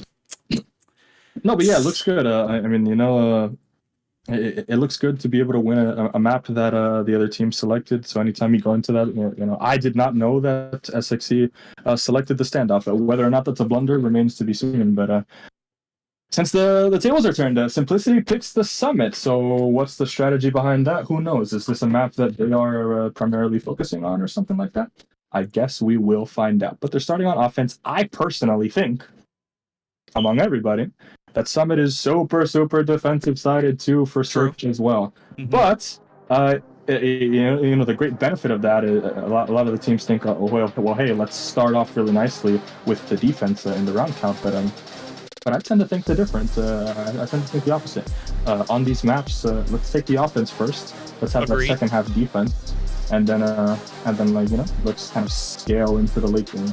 Yo, what's the what's the standard? What's the, hey, I need to get this many rounds in order to feel completely like cool when we get the flip? 3. 3 on the attack? I like 3.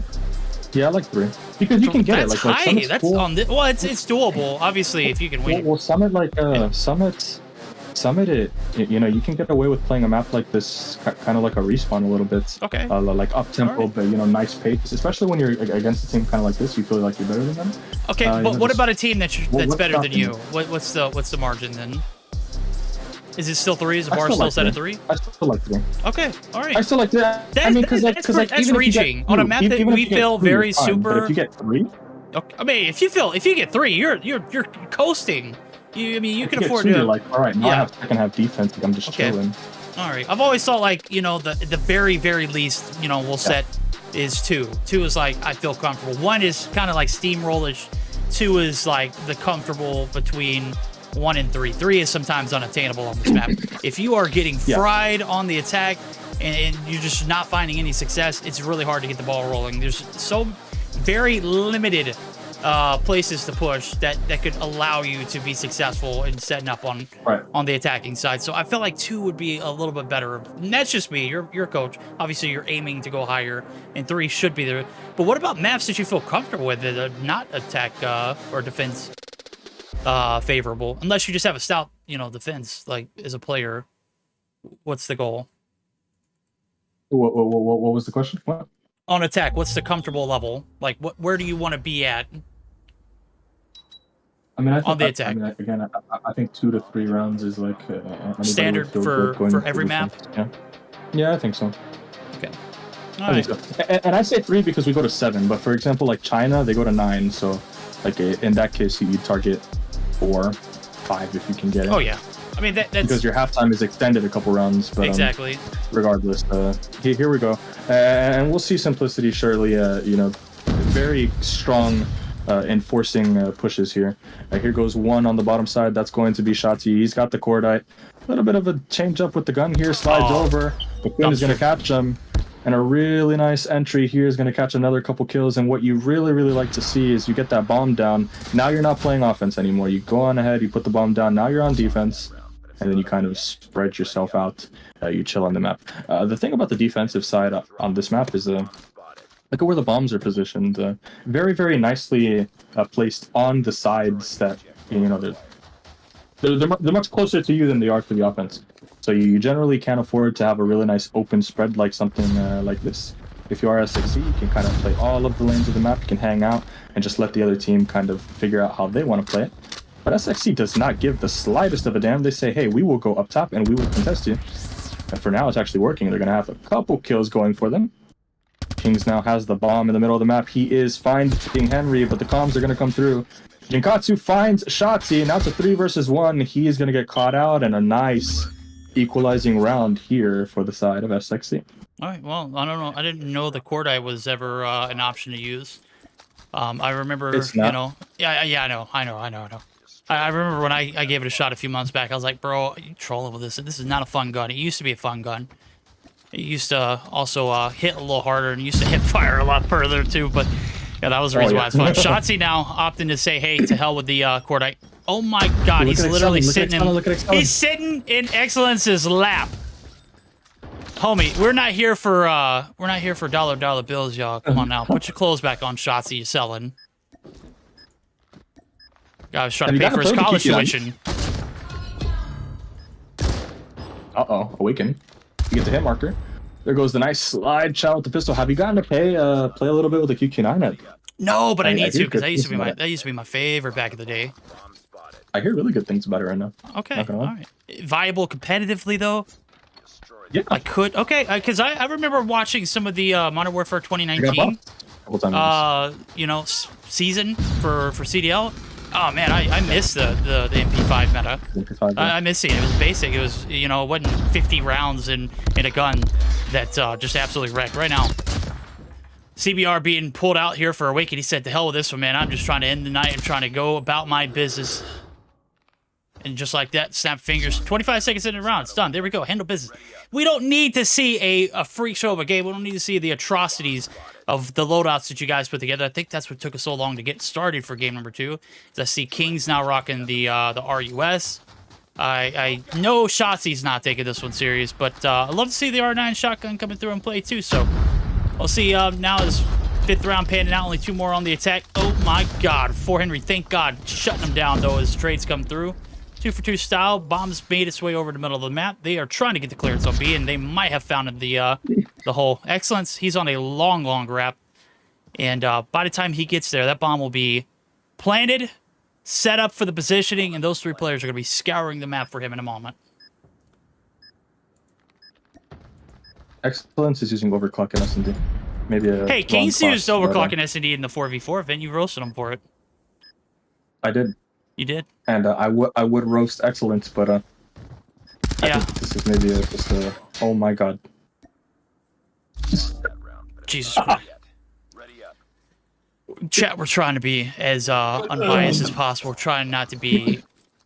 How do we say it? I don't think it's biased to say that this team is supposed to lose. Like they are. Like the Kings, the top 3, top 4 AR. Shotzi, up and coming sub talent. Okay, I'm getting mixed signal. You've told me Nerdy was a top 5, and now you're saying Kings is a top 5. Well, yeah. You want to hear my top 5? I mean, I'd love to hear anything right now. Yeah. Okay, attack. Okay, it falls off a cliff. Okay.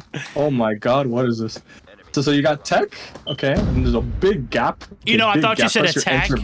I thought you said attack A from No, tech. Brian, La Verga. I know, yeah. La Verga. Yes, La Verga. No, but tech, and you press your enter button, you get that space, nice big space. Okay, so then space you is your second. Number 2. Yeah. Then you put Molly number 2. Okay. I think space, like the white boy space, Corey Brown. Yeah. I think he's number 3. Okay. I think 4 is Kings. I think 5, quite honestly. You have completely you've kind of left off Envy, bro. Where the hell's Envy at? He's not a main AR. He's flex. Not a main AR? No, he's a flex. Okay, he is a flex, but he's what Jez is. He's what Jez is. Every time. Okay. All right. Yeah. Fair enough. And then I'd say, I mean, even as a flex, I think he is 100% like still. Well, I'm not talking about people who can main AR. I'm talking about people who are main ARs. Okay. All right. Fair enough. Then I'd say nerdy. There's not a true in COD Mobile. There's not like a dedicated AR. I mean, Tech has always traditionally run the AR, but yeah, but North America does. North America won, so North America says so. Okay. So all right. North America says so. So yes, there's many AR. Okay. But Kings. So like the point being, everybody on this team is, top player in their role, and we just don't know that from the other side here. But Shotzi, he's got the shotgun. He'll catch one. Get traded on the bottom side now. Quinn will be punished for entering the bottom of the map there, and here is match point now. Jinkatsu and his teammate Skills will have to clutch a 2 versus 3 situation. Now the Lapa comes through for Kings, and he will be punished for that foolishness. As Raf now has the Koshka. He's looking for Jinkatsu. 360s are coming in, but we'll switch over to Jinkatsu. Can he make the work happen with the Kilo? He's looking around for it, but Raf is just on the other side of the wall. And Awaken wants to knife him. They're running around. See, soon here comes the flank now. Jinkatsu is going to find him in the back, but doesn't know that Awaken is there. The knife is going to come up. Here's the boogeyman. Turn around, Jinkatsu. He finds him. Oh, Can he knife boots him? the bed. No, you will be embarrassed. Dumpstered. Get out of here, Awaken. You creepy fella. My God. You could have ended it there, bro. That is... In an effort to be a goofball, you get that was so embarrassed. cringe to watch, bro. That was so cringe to watch him fail. So god-awful. But hey, you know what? It's all fun. It's all fair. It's all, it's just another game. Got to actually open up. Okay. All right. Top 5 AR roll there for him. Oh, okay, King says absolutely not. I got a Razorback and I got him. Certainly, bomb's going to be planted here onto the B side of or A side of the map. so thrown off, man, just by this. Oh, chat brings up another valid point. What about Scott? How does he fit in that that category? Scott's a flex too, right? Is Scott a main AR? No, I think Scott is definitely a main AR slash. Nerdy's the main AR for that team. He is the main AR for that team. Yeah, but Scott's a legend, bro. He's in a league of his own. Yeah, Scott's a dog. I can't lie. Scott's a main AR. Yeah, Scott's him, man. Maybe Scott's better than Nerdy. Maybe Scott's Okay, 5. so who's top 5 flex then? If Scott's a flex, is he a top 5 See, but flex? that's different then. Okay, so He's Jez, not a flex. He's definitely Jez AR. is number 1. Jez is the best. And then Envy, you gotta tip it with Envy. Actually, you know what? Right now, I'm gonna put some fucking respect on Envy because Envy had a great season. Right now, Envy's the best, period. Okay. And then Jazz number 2, flex. All right. You just Is it a respect close his second, skill or check. is it like when you talk about tech and you hit that enter button a few times, you're like, there's space in between a lot? It's close because Okay. Jez isn't grinding right now. I'd say it's close because Jez is not grinding right now. When Jez grinds, it's not close. Jez is the best. He's the best flex. Number 3. I mean, who else is a flex? You see, flex is weird because who else really truly is a flex? Let's think. What are the other teams? You've got Forsaken. He's kind of a flex. Fierce, yeah. Forsaken. What about Teabag? So Teabag's at SMG. Teabag's a sub. Okay. Who else? You can't say Hacks because he's not. I mean, he's an LMG. Well, I would say he would be a flex. Maybe. Yeah, I don't know. Flex is weird. I'd need a list of people and then I'd rank it. Okay. But I'd say Jez and Envy. Jez, Envy. And then everybody Forsaken's else. 1. Okay. And then I mean, Scott is, in my opinion, I think Scott's a flex. All right. What defines what defines someone as a flex though? Is it just the gun choice that they play, or is it the way they actually play the game? I think it's your main AR, like your enabler, your second like post up guy. Just that guy that he plays those power positions too. He blocks your spawns for you. He does a lot of these kinds of things. Envy does that really well. Like if you look in Europe, like Inferno, now that Marvel is on Kings, Gutila is a great flex. Let's see, Oling in China, great flex, Q9. These kinds of guys. Shut Up in Almighty, Garena, these kinds of players, they come to my mind. Right. Guys that are not your main, they're not your main objectives, but they do so many things here for your team. Pick up time, they block your spawns, they play your main AR position sometimes. Yeah, Annie's interesting. I need a list. We need a list. Get that list. We're going to take a break and get everything sorted for this next series. It is going to be, you've guessed it, that is right. It is the Mize and Limitless. They're set to square off. One of these teams are going to be moving on. We've already given access to 2. We're going to find out who the next 2 are now as we're going to get ready for some more Call of Duty Mobile content, as well as a short intermission. We shall return after this.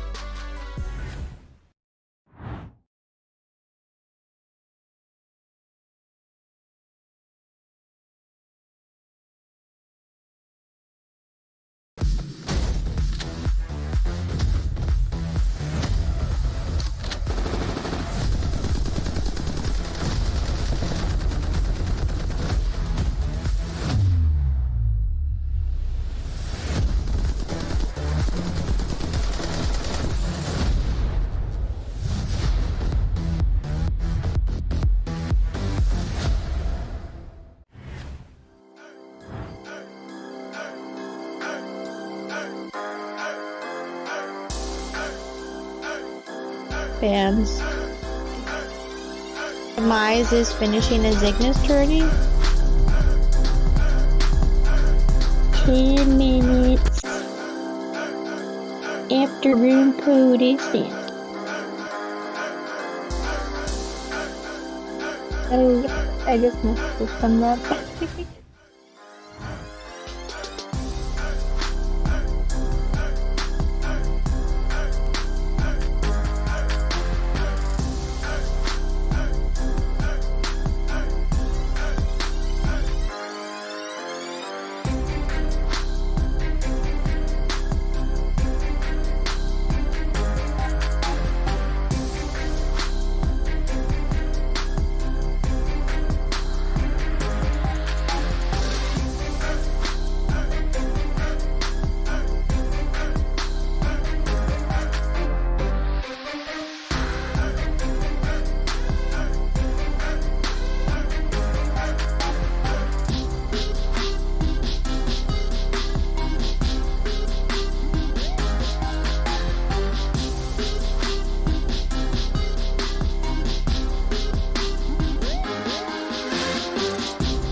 is extended a couple rounds. But, Alrighty, time has been waited. We have got a full lobby, and we've got a best of 3 on our hands. It's going to be super solid. These two teams about to square off, Demise and Infinite Limitless. Zim, I know we were talking behind the scenes, and they heard a little bit, but they didn't hear anything about us talking about it. Obviously, I dropped ball on that one. So, diabolical. No, it was definitely, I was just trying to get the scene to work. That was on me. So I hate anything that I may or may not have said to, interfere with your viewing experience, and apologize for that one. But go ahead and brief us, man. This one, this matchup, certainly going to be an interesting one, right? Two teams that absolutely look like they deserve a spot in Mobile Mayhem, right? Yes, so we've seen S-Thug. I mean, again, I think S-Thug needs no introduction. Although in recent years and in recent seasons, he has not been the S-Thug of old that we're normal to seeing him like on Cygnus and then these teams, for example. But regardless, S-Thug historically has been a great talent, multi-time MVP in both NA and LATAM, so he's a great former player. We'll see if he can reclaim that glory. And he's playing with guys who he's been playing with for a long time, and Bright and Claps, and new additions here, Aries, and I don't know who My Aim Bad is, but familiar group. They all surely speak Spanish and stuff like this, so a lot of chemistry and stuff like that there. And then you flip over and you look at the other team in Infinite. What's the team? Infinite Limit. Infinite Limitless. Yes. Yeah, Doza. I mean, this is a guy. I like Doza. I think that Doza. That Doza's building himself a profile in the tier 2 and coming up through qualifiers. He was a name that I was watching and consistently seeing performing well. Rush as well. This is a new team. This is not the Infinite Limitless that was put together some weeks ago. They've made some changes and they've done very, very well together. A lot of success through qualifiers and through teams of their level recently. And I believe that we saw them play against UD in qualifiers before challengers. And they very narrowly lost against them. UD is obviously phenomenal, which is Aerith's team. That's the girls over there. But, they put up a fight and they did very, very well. So I'm excited. Skizzle as well. You may remember him from that LAG team from all of that time ago with Jesus and with... yeah. And with some of these guys. So Skizzle's been around a little bit. Yeah, Skizzle's been around a little bit. Doza's been around a little bit. These are guys who they've got experience. And I really like this team, so I think this is going to be a good series. As far as who makes it into the league, you could convince me, quite honestly, of both, because I know that this Limitless team is grinding hella hard. They do some VOD work, and they're really trying to build that work between them. So I can go either way. I'll have to see the matches. We'll have to see the matches. We'll have to see the matchup. We'll have to see the maps. We'll start with the maps first. Now, as takeoff is where we are going to be landing in game number 1 for the Hardpoint. Search and destroy, standoff, old school as all get out. This one you can't go wrong with. Game 3, if it does make the distance, which I'm thinking based off of the competitiveness in this matchup, the teams look pretty stacked for a challenger season. We're not going to get a game or series number 2 blunder on our hands, chat. It's not going to be a blowout. This one's going to be close as all get out. We might be seeing that game 3. It's not going to be because of the DQ. It's going to be because it was earned. We'll be seeing that Slums control. So Summit Band as well as Hacienda, we're about to get set to start this one up. Obviously, we're going to be heading down to takeoff, as I mentioned. Seeing the maps and the rotations, how are you feeling based off the players and the talent? You looking at some of you listed off some of the main ARs. None of those players are on this roster. Who you're looking at to kind of like anchor for this team on both sides? I believe Doza is going to be that guy for the side of Limitless. I mean, quite honestly, I would not know for the side of who are they playing against? They're playing against Demise. Demise. Yeah, I don't know who the main AR is for Demise. I don't know Bright to be an AR. I know him to be a sub. Same with Claps. Then S-Thug historically is a sub, so maybe one of these two guys, Aim Bad or Aries. But yeah, definitely a lot of eyes on Doza. Takeoff's all about your main AR. It's all about those big clean lanes. It's all about that transition into those power positions. So we'll look at that, and then we'll also look and see if the subs are able to find really high interactions. That's the key on Takeoff.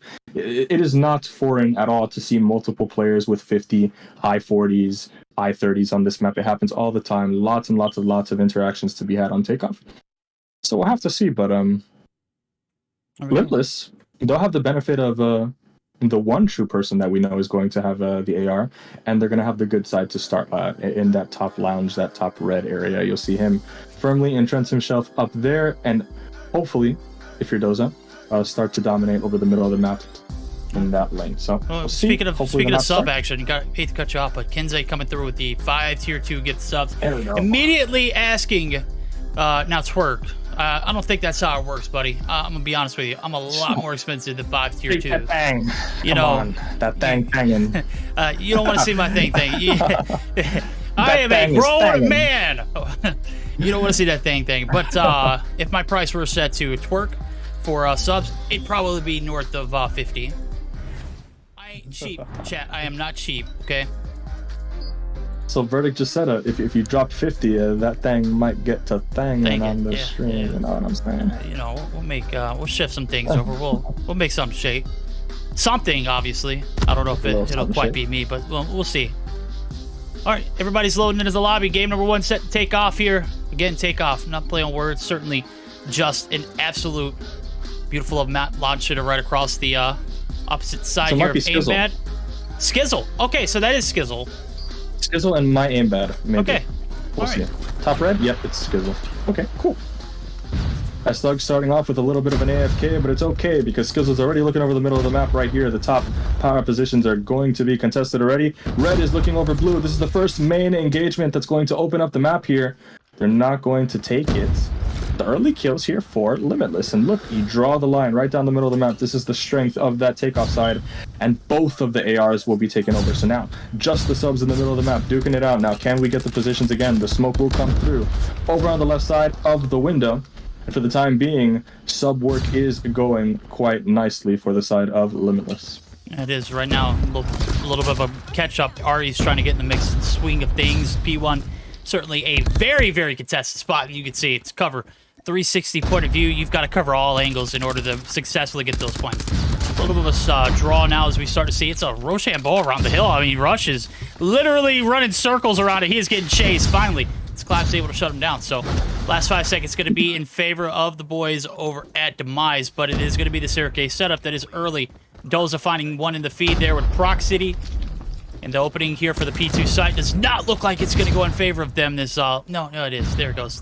Both players get slapped, but they get slapped back too. So shots coming through. Top side's controlled. It is going to be Limitless on the hill. Bright, though, trying to shake things up. He's got an LMG and a Dream, and he is shutting them down, making him eat those bullets as they start to get a little aggressive on the top side. Finally get shut down too, but the contest there, more importantly, dead even game, 25-25, Zim. In the early position here for the side of Simplicity on the hill is good, but the positioning advantage in the favor, of course, of the side of Demise. They've got that right side, that ticket side, definitely the better side of the P2, and for the reason being, if you do clear out the hill, you get to funnel the next wave right there in that doorway. And not only that, you get to contest from a much safer angle. You've got the advantage of that staircase there, and everything is really, really nice. But the position flips over, and now the rotation is going to come on through. Prox is really, really nicely positioned there. Cheeky little spot there to cut off a transition. And a 10-point lead leading into P3. Now, you see a lot of mistakes here happen, and this is where the game starts to really open up on the big 60 power. The defense has to defend the wave that comes in the middle of the map. Once that first blood happens, you see that medical spawn, and then that medical spawn really kind of serves as the catalyst for the team that is not getting time. So Purifier comes out. For the time being, Demise is going to snag the spawns here, and we really, really, really need to see Limitless make an effort to kill this wave and then go on ahead and take that spawn. But for the time being, Demise is making the work happen. The slide and the entry is working really nicely, but the spawn isn't consolidated quite yet. Right now, Demise still has control of that spawn. Naturally, that's going to lead to more time, but Skizzle's trying to make it work on the backside. He's going to go on ahead and get a kill. But Demise, so far, playing it really well, making sure that they're controlling the hill and the spawn. And just as I say that, the spawn finally it kind of breaks down a little bit as nobody blocks it. And the Purifier has no range. Why do they have no range? Yeah, Well, because I mean, he's not running the H2O. No, So, no, yeah, he's not running the super If that was the H2O. Look, hey, would it have been Super better Soaker if they reaches sent AIM out instead of him? Obviously, the mobility of a death machine not quite, you know, what it needs to be, but neither is a, you know, the range of a Purifier. So operator going to be not necessarily completely wasted, but hey. Here we go, P4 rotations, trying to connect the dots. Demise, they have been very, very Johnny on the spot. Claps, as a matter of fact, making them absolutely work for it. 2 in the feed, he's flawless so far, not missed a shot. Hey, hello, homie, Rush as well, let's go. Dropped, Esta getting in the mix too. He is literally peeking in their spawn sites. They cannot get anywhere across the middle of the map, and that is where we see this one get a little bit out of hand. This is probably the biggest lead we've seen so far today in this hardpoint, but there's still plenty of it to go now. 30 seconds left. Plenty of time to scrap for, and you send your best players in, they all get shut down. Into the funnel of death we go, and right now it's a little bit of a struggle bus here for the boys over at Limitless. They got to find their success here at P4, because P3, even though with an early setup, not able to show anything for it. And you know, my philosophy on takeoff, I kind of have a little bit of a backwards kind of way on, you know, where the game look, I don't want to be that guy. Kinsai just came through with with 50 tier 2 gifted subs. God damn, am I really gonna be? You're gonna have to. Am I gonna make something shake here soon? You're gonna have to do that thing. Oh my god, the thing gonna be thinking here a moment. Okay, I'm sorry. What were you saying about the? God dang, bro. Guy really wanted to see something shake, didn't he? I don't know. Now I'm getting a little excited over the prospect of what's to come. But for the time being, Skizzle is looking over the middle of the map and just looking at takeoff real quick and kind of thinking about the structure of how this kind of plays out. You look at your P1 and your P2 in my mind to be insurance that you gain for what happens on P3. So you build time on P1 and P2 so that if you lose the 60 on P3, whatever you put up on P1 and P2 kind of pays for that. The problem with a lot of teams is that you lose this P3, the 60, and teams just keep going for it. They keep going for it, they keep going for it, and then that P3 gets chained into P4, and then you get double 60'd. So the problem on takeoff is not necessarily getting 60'd on P3 as much as it is getting chained P3 and P4. We don't see a lot of teams kind of think forward and actually take transitions across the map when they're spawning medical to try to rotate and stop the bleeding on that. But for the time being, we're kind of looking at the position right now, and we're firmly in this T2, I'm sorry, this P2. And right now, even though Limitless is in a hole, if they get that P3 transition, they're going to be right back in the game, no problem. They'll get a 60, they'll be at like 140 or something like this, whatever the math ends up being, and everything will be fine. You want to make sure that your P2 is concise, it's contested. Get whatever time you can and lead your transition. At this point in the game, you're not necessarily pressing the panic button quite yet. But Demise is doing very well on the map. They're getting the time, they're building equity against the P3 transition, and they're making sure that if they lose the P3 rotation, they've got a nice lead to make up a cushion for it. Well, everything looks pretty good so here far, for the playing is nice though. Yeah. Looks pretty good right now. Clap's last player standing. 20 seconds left to go. It is now or never. You got to get this hit. Not only that, but you got to make that intrepid rotation over to New. So far, so good. I mean, if you're the side of Demise, as you mentioned, you're doing damn good. Right? You put a little bit of a comfortable lead. You don't have to necessarily be flawless on this P3. As a matter of fact, you can continue to scrap for P2 and get that time, and then just kind of funnel back over like what you did last time. You can see Clap still making that same route. They're looking for the players in secret. There's nobody home, but 3 players stacking the hill. Those spawns are absolutely locked down here for the yellow team. You can see that player Bright going to be spawning in right beside Claps. Claps on the brink of getting eliminated though, and there it goes. There's the adaptation. There's the pressure. There's the operators too. That's what we want to see. We want to see a little bit of a fight back. Let's go ahead and see how the fight back sounds, though, as we get geared up for our listening. We're going to jump in with Infinite Limitless and see what they've learned from these first sets of hills so far. Main, death machine, main, death machine. Hey, there's running mid, there's running mid. I spawn secret. Main, death machine, flash. Lounge head. They popped tag, they popped tag. I spawn medical. Hey, I got your tag back. Top red. They got streaks, yo. Rotate blue. Yep, Hey, wait, yeah, rotate. One on main, nice. Secret, Hey, Lounge, one top. Secret, he's secret. Secret and top red. Get this spawn, get this spawn. P1. P1 dead, top red. One top red sealed. Top red, absolute. Nice. I think they're spawning out, I'm lurking. Top red flash. All right, not necessarily the best case scenario, but we had to commit is, I know I'd already made the spill. We did the listening. You know, back got sold almost instantly, jumping in now. Feel kind of bad. They still have a chance to battle back, but, I mean, you can see it. Chaining P3 to P4 is, I mean, it's easy as 1, 2, 3 for the sides of, you know, Demise. They have not shown any kind of struggle when it comes to making this rotation. I think on the map they're kind of doing the right thing, but they're just kind of falling short there with the gunfights. If I open up the scoreboard right now, Doza sitting on a very disappointing 13 and 23, and he's a very key player for them. He's running that vortex, and you really want that on this map to get those cutoffs in these doorways. That's where you want the vortex on P3. You want the vortex on those P4 entry points. But I mean, so far so good. They're gonna get a little bit of the scrap time, and if they get all of this 20 seconds, they're at 140. You're still down 60 points, yes, but the kills are really nice for you so far. We can very easily chain this into a very nice position where we have that top blue, we get that top red, and then we can start to kind of claw our way back into this P1, P2, and equalize the game. Still very much in a position where they can recover, and I love to see more than anything else that adaptation, learning from that first P3 and saying, hey, the hill was not good enough. We needed to build a foundation for our hill to thrive from with those spawns, and we love to see it. They broke that P3, smashed it for the spawns, and we're able to do it. Now, are we able to see them get to another P3 where they can further build on that idea? We don't know, but it's gonna have to start with this top red here, and right now my aim bad is not looking to give this position up. He's overlooking and absolutely making the best of this position right now. If you're Demise, you're just going to continue to try to get kills and try to stack the time on the point. But if you're the side of Limitless, no time for you is fine so long as the other team as well is not getting time. We want to try to make it through the P2, win this rotation to the P3, and then see if we can get those chain 60s on that 3 and 4. I think that they can do it. But for the time being, just a couple more seconds left on the P1, and we're still only separated by just about 70 points. If this P2 is good and we get a nice P3 rotation, the game could open up. Yeah, if is the key word here. You've got to be flawless in this situation. 26 seconds is separating victory from the side of Demise right now. Will it be their ultimate? Look at, you can see it. It's key. This vortex is massive. Doza not going to be able to pop a single shot. Tag 5's popped. Claws popped. It is all being dumped here. If was the key word. None of those circumstances reaching and meeting the goals here, the criteria, has been sold. The bag is gone. 12 seconds is needed.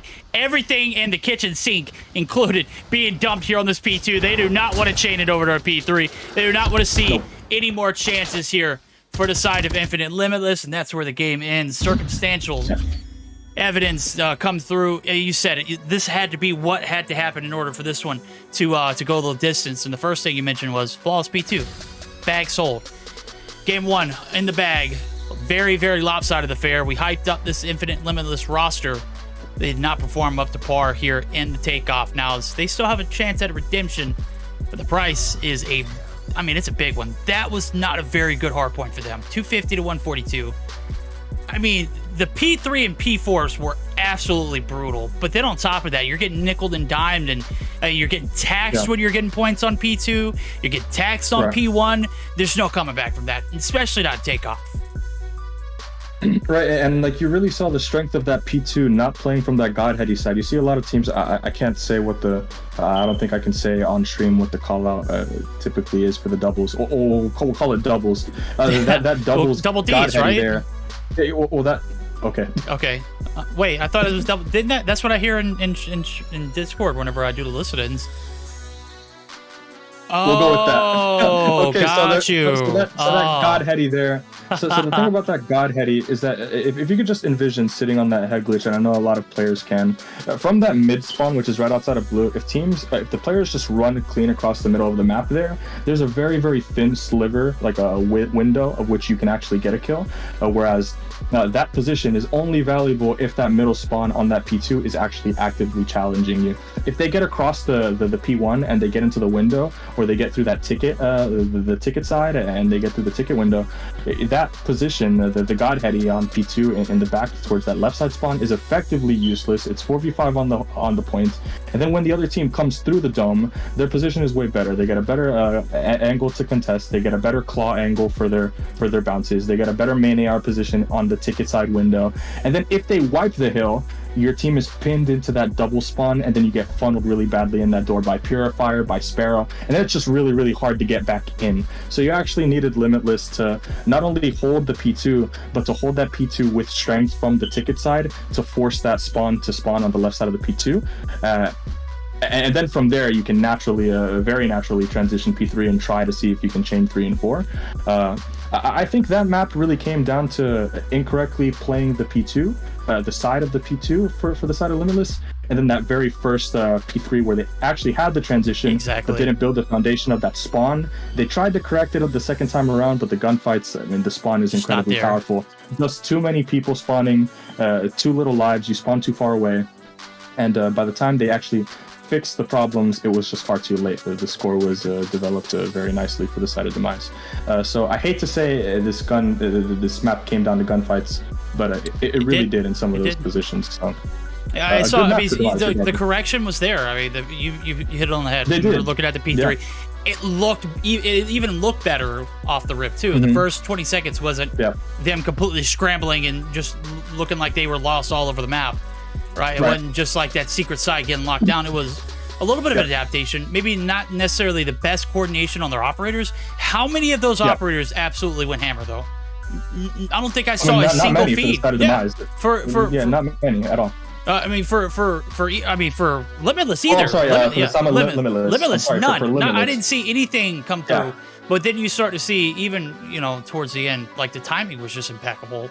Demise had everything down to a T. Claps was slapping folks with the Annihilator. I mean, just absolutely smacking them. That P4 first time around, oh my God. I don't think he missed a single shot. So, chat, I'm not twerking right now. I'll twerk after this series. I got to let this one pay, a little bit of respect. I will twerk somewhat after this series is done, okay? After we crown who is going to be moving on, I will shake a little shaken, and then we'll move on about our day. So, again, kids, I'm not going to let your 50 gifted go to waste, man. I appreciate you coming through and donating and supporting the cause, and I appreciate you that you want to get a better glance at my moneymaker. But that's going to have to wait for now. So patience is a virtue.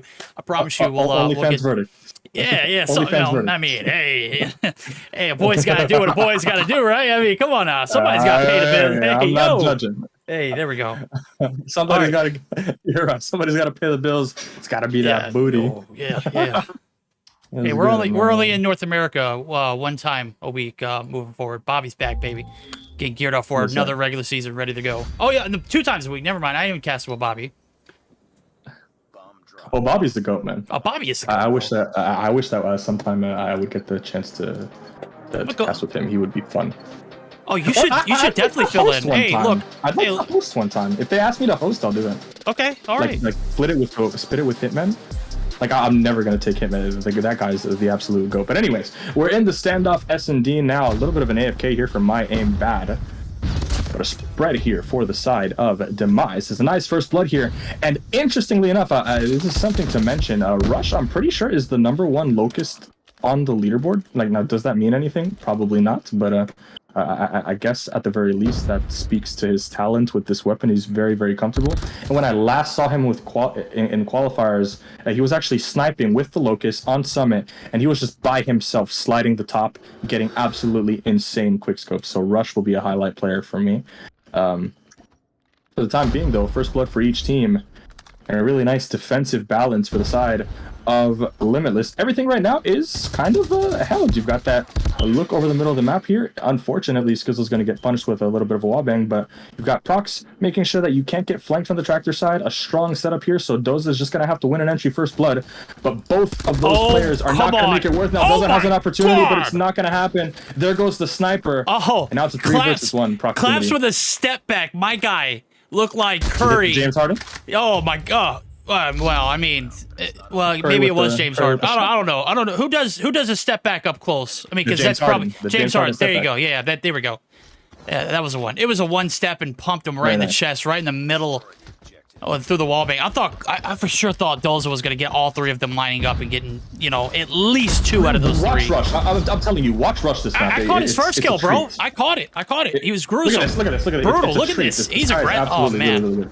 Oh, much better than that little I'd B like to see fella in this guy in chat, the man. league. I think that he, I think that he would win a sniper of the split. Like he's super flashy with it. Like he reminds me a lot of like a Washi, back in the day when he was really like just challenge. When he was just challenge stuff, he had no business challenge. Like that's this kid right now. This kid, he's got a really nice feel for that slide scope thing. He's got a guy right there on the other side of him in the P1. Aries will challenge. Baby. He'll get punished right there. There's a nice one for Rush. He's looking for it. He's hunting. This is his thing. If I was his person, I would say, hey, you get these kills, go back up, play your life, study these snipers that came before you. Except for Little B. Don't watch Little B. No, don't like it. Definitely don't. And then slide away, play your life, reposition, see if you can find another one. But right now he's in that demon arc where he wants to just highlight reel everybody. Here we go. Well, here we go. It's 2 for 2. Claps getting the trades there. Aim bad, down bad is going to be able to recover now. Bomb Heady being covered as well as Proxity. We're on the opposite side of it. You got Doza, who is laying his life on the line here on the cubby yet again. Will he be able to escape with one before he goes this time? Claps, does he have his number? Look at the lineup. Claps not going to commit. And if Doza peeks it, he plays it perfectly. There it is, but it's a trades galore. Doza able to clean up another. It's all down to Squiggly Line and S-Thug. A name we are familiar with and a name that we are literally making up. Who wins? Bomb's gonna go down. 5 seconds on the clock. No, it's not. He has to take the gun. No, run away. He wins. Oh, he's wasted it. Run away. Get out of there. Squiggly Line doesn't know it. The bomb plan does not come through. What are you doing? The cojones. Look, I don't know, man. Give it away for free, bro. This is not prom night. This is challengers night, okay? You can't be giving it up like that, Squiggly Line. Jesus Christ. Hell no, man. Roll. Hey, that's a cardinal roll. It's broken. That's a sin. That's a felony. That's a runaway, man. That's what tough. Are you doing? That was tough to watch, Rush bro. in the middle of the map now. Watch this guy. He's gonna get a first blood here. Get me a first blood, Rush. I need it. I'm fiending. I see it. He's still prowling in the middle of the map. He is. He's going for it. Look at this kid. He's absolutely losing. What? There goes the bomb. Run away. Another one. Oh my God! He couldn't pull the trigger. It's out again. Oh, I love it, man. This guy's got cojones, man. He's of steel. Holy hell! Right there to clean up in the middle of the map, though, and things are starting to get a little gloomy. It's Squiggly Line, S-Thug. Y'all met last round. Same consequence, same results. Bombs get planted at B.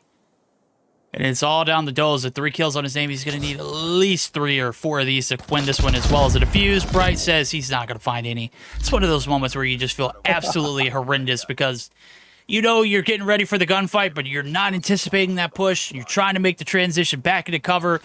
You're caught with your pants down. Suddenly, everything just all disappears and the round's over with. So, 3 rounds in a row, rock solid. There is Ben. We're going to hop all over. Rush, no Claps. Why?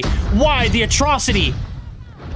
We need clippable material. I guess we're going to have your point of view, which is quite all right, though, because you have been beaming this game. Let's see if you can find another. Through the deli site, someone's there. Certainly going to be heading for back side of A control. Doza got a little too aggressive this round as he sells his life. Not going to find a body before doing so. So 2 for the price of none. Zim, this one's starting to unfold. It's not looking pretty. It's not looking pretty at all. We got to say, hey, man, we got to figure this the hell out. We got to start kind of making decisions that are going to enable us instead of just absolutely being horrified. Again, another overclock and search. Very strange. You're wasting a perk there. Maybe throw a flak jacket or something like that. Nice kill here for Skizzle onto Claps. Maybe he can catch another one. Might aim bad up top. The team shot will not actually get the kill, but the barrel push will come through. Prox has an opportunity. He'll kill Aries. And another one right there as well. It's a 2 versus 3, still a winnable position. We've seen crazier things happen. For example, when Creed was playing this and he won that 1v4 against Animus on that standoff early in the season a couple months ago. But here it goes. Proximity right here in the chat. He's going to slide it and get a nice entry here. 11 seconds left. You're going to see the guy on the tunnel or onto the tank. S-Thug is going to run away, but he's going to stick to the fuse, and S-Thug won't make him win this round. He'll actually punish that one. And a really nice round there for the side of Demise. 4-0. You're very comfortable. You're on offense, so you're beyond that target mark of that 3 rounds. And sooner rather than later, you're very, very, very quickly running out of cushion, and things are getting ugly. Yeah, they are getting ugly. Hey, you know, this is a map that Demise picked, so ultimately they felt comfortable running these first 6 rounds. They have been very comfortable doing so. Rush now, as I missed the first blood, obviously died first.